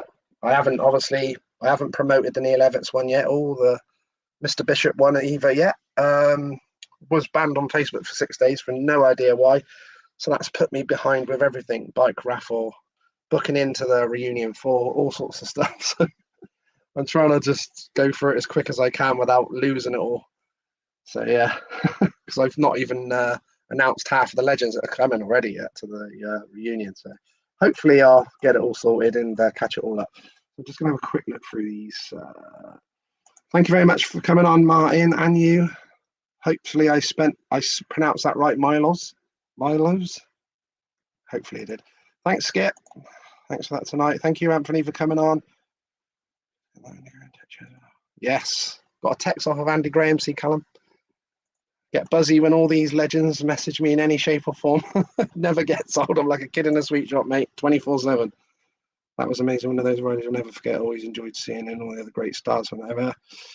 Yeah, I've already said to that, Martin, get on my YouTube channel. That will be saved and you can watch it anytime and it'll always be on there. Yes, I am chasing Mr. Michael Lee. You might see my picture up there as well, Mr. Irvin. Steve Irvin does all these. Look, amazing. Check him out. Iggy Art, he sent me that one of Gary Havelock. He's got that one of Michael Lee. He's done this one. This is a different one I've just had off of Mr. Norris on that done, but this is the original drawing as well that he done of my dad that I've got to get framed yet. There's the original of my dad, look. And then behind that is the Eric Gunderson one I've got, and I've also got a Bruce Pennell one as well. It's really cool, and yeah, check him out. So I am still chasing Michael Lee, yeah. I sent him a picture of that going, oh, it'd be awesome to get you on, Michael. And he goes, yeah, it's a really cool picture in it. And he's got it as well. So obviously Steve sent him one, a copy of that. So you should get in touch with him. And he sent me a picture back and had a picture of, well, actually, I'll try and show you. This is how I do. I just persevere. Obviously you get a lot, I'm lucky to get a lot of contacts now over these few years of chasing all these legends. But yeah, it's just basically, I just chase them until they give up, basically. So look, so I text Michael Lee on Facebook, I think, and I just said, look, a really cool picture. And he goes, yeah, really cool picture, innit? Look, so he's got the same picture that Steve Irvin's done. And then look, then I saw that, the golden helmet. And I was like, holy moly. I was like, look at that. And I messaged him back going, whoa. Please come on, Michael Lee. We want to get Michael Lee on. Oh, thank you, Marty. Appreciate that. Oh, yeah, I'd like to get him on. Alan Moggeridge. Yes. I enjoyed his time at Swindon as well. Definitely. If anyone's got a contact for Mr. Moggeridge, as Moggo as he was known, Alan Moggeridge, hook me up. Thanks, Colin. We got to get you on, my friend. When are you available in the lofty heights and heat of Dubai? Taking the mick out of us with our freezing cold weather lately. Hey, Ashton. My YouTube channel is MX and Speedway Memories. Check it out. You can subscribe for free. And like I said, you can check out all the saved. There it is. That's what it looks like. There's the logo. Can you see the logo? Jesus. You can see I'm still live on here with the hands one. Just go on there. You can subscribe. There you go. You can see the logo a little bit better now. It's just MX and Speedway Memories. Look, just type that in. You can just type in MX and Speedway Memories, or even I think. Let me try that. I haven't done that. Let me just check that. Yeah, look. Even when I just put my name in, they come up that middle bit. Christmas special, John Davis. It all comes up. You can put my name in if it's easier, and it all comes up. Check it out. Please subscribe. It'd be cool. It's free to subscribe, and like I said, you can you can watch them in your own time, which is always cool. You can just watch them on an iPad whenever you've got spare time, or you're on holiday, or anything cool like that. Yes, I'm chasing him real bad, and I've heard he might be traveling to Thailand or something for a while, so I'm hoping to get him. I've been chasing Nicky for 2 or 3 seasons now, and then we've had a chat, and then I bumped into him in the Cardiff pits.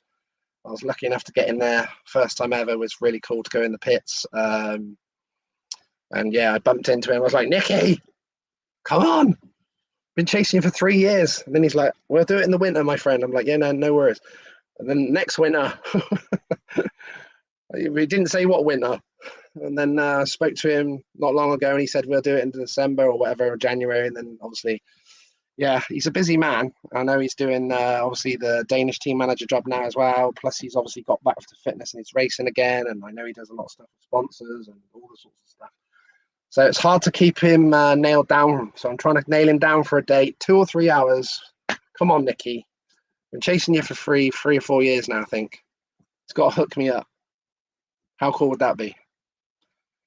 Thank you, Graham. I much appreciated. Lovely, mate. No problem, Ashton. Thanks, mate. Check it out. Yeah. Please share as well. Share in my posts. I normally, the following day on my Motocross and Speedway Memories, I will share the link. Now I'm on Instagram as well, which is new. On this StreamYard, I'm live on my own Facebook, my Motocross and Speedway Memories page, Motocross and Speedway Memories group. I'd really appreciate as well. I do appreciate if you guys come into my group. That's always nice to get as many people as we can in there. Is always cool. There is my group.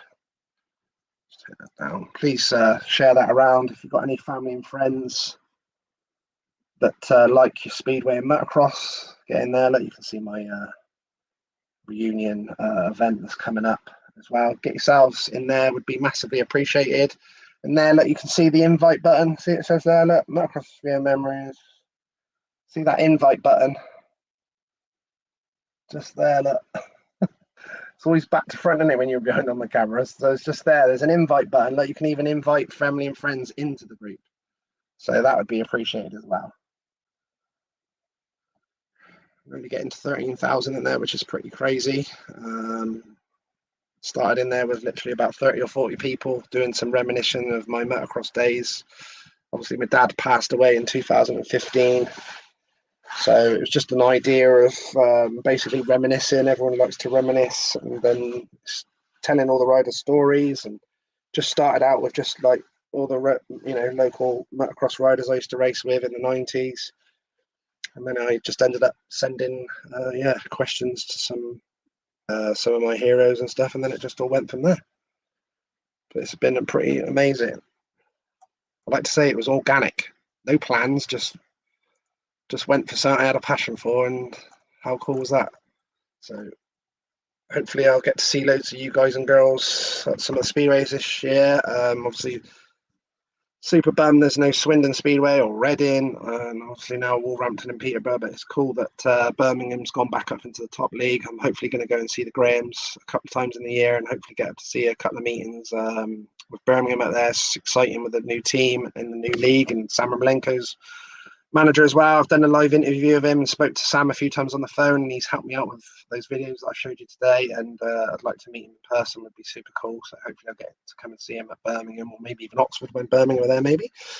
So I'm definitely going to take in a few meetings at Oxford this year in all three of the leagues. I went 2 or 3 times last year. I went to the opening of it and hung out with some cool guys up there. Barney Kennett, seen Anne Booker up there, which she's lovely and lets me park my car near her house, which is handy. Just to walk over to the stadium is nice. Really appreciated that. That was cool. She always hooks us up. And we saw Bert Harkins. Oh, that was really cool as well. I went there to the meeting. I think it was the pairs meeting I went to, and then I went to the pits and run into loads of the guys that I've done interviews with but not met personally. Peter Schrock, I've got to do an interview with him as well. But I bumped into Midlow. Met David Howe, I'm going to do an interview with. I had a good chat with Sam Masters, who I did an interview with. Louis Kerr, I had a good chat with him in the pit bay. I'm going to do an interview with him. I've not done that one yet.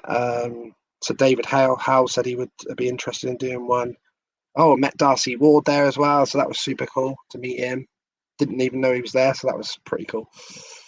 And then that other time we went up there and met Marvin Cox was really cool. He was over from Thailand back in the UK and stuff, and got to meet him, and then luckily got to go out in the centre green with him. It was mental. And hanging out with the guys, and then he brought up didn't realise that Lance King was there, and I'd done an interview with him, and Marvin brought him up to the bar and got to meet Lance. So yeah, it's been crazy, been amazing but crazy. Yeah, now we're on Instagram as well. Now they've allowed it, but apparently they only allow a certain amount of time, but I think they're trying to open so you do that as well. So I'm MX and Speedway Memories on Instagram, Ashby Robbins on Instagram. I'm on live on Twitter at the moment on MX and Speedway, and I'm also Ashby Robbins on Twitter. I'm live on the YouTube, MX and Speedway Memories, and then I'm also live on the Facebook page and the group and my own Facebook. So they're the ones that are all on at the moment. So it allows you to be on 7 different medias at once. So it's pretty cool. But yeah. So I always finish all my live interviews quoting my dad. Days before, well, even the years actually before he died, he always used to come out with this quote to me. We've even had a T-shirt made up of it. And then Andy Graham with Gio had T-shirts and the grandkids, and yeah, that was amazing with the logo on it. Because my friend Pat Stott, he made a logo with my dad's picture and in his quote as well, saying that it's nice to be important, but it's important to be nice. And that was cool to be able to do that today, to go and see the lady that my mum cares for. Just little things like that. That was cool. Did fill your heart. She was 100 years old today, and I saw her about a year or 2 ago, and she said that she remembers seeing me when my mum picked me up when I had a MOT on my car at the time. Bless her. And yeah, Molly, 100 years old today, and I said I'd love to get a card and take her some flowers on her 100th birthday, and she was 100, so I was there. So I went and seen her this morning, and it was amazing. Trust me, it was lovely. So it was a nice day. Not sure who that is, but who is that? Yeah, no problem. Just message me. Oh, also as well, there's a few people said stuff about some weird stuff off my Facebook. I think I've been hacked a couple of times, changed password and stuff like that again now. So hopefully no issues. People saying they weren't on my Facebook and some other stuff and whatever. So hopefully it's all sorted out now. So yeah, I've sorted that out as well. So yeah, much love to you all. Even got a message of Andy, look, get Laney to put Vic on your chest. Great interview. Thanks, Andy. I've got my little Vicks inhaler. We made it to the anniversary anyway. Yeah, that's what counts. Because I was struggling. Obviously, I can't see who that is. That is me, mate. But I'm not sure who that is. Because obviously, I can't see you. Basically, on these lives, you have to click on the link. I like it when they go, need to. Obviously, people say that and then they like almost do that like, it's me. I'm like, I can't see who it is. I got the little Vicks thing going. Flat out in there. And then I have got some of that Vicks rub as well, Andy. I just keep forgetting to do it. I'm supposed to be rubbing on my chair. So I've got some creams and steroid creams to rub in the back of my head with dodgy skin. I'm always rubbing it on my face and stuff like that. But I've had a bad chest and cough for a few weeks now, annoyingly, before your wedding anniversary. James Brown, well, message me, my friend, on here.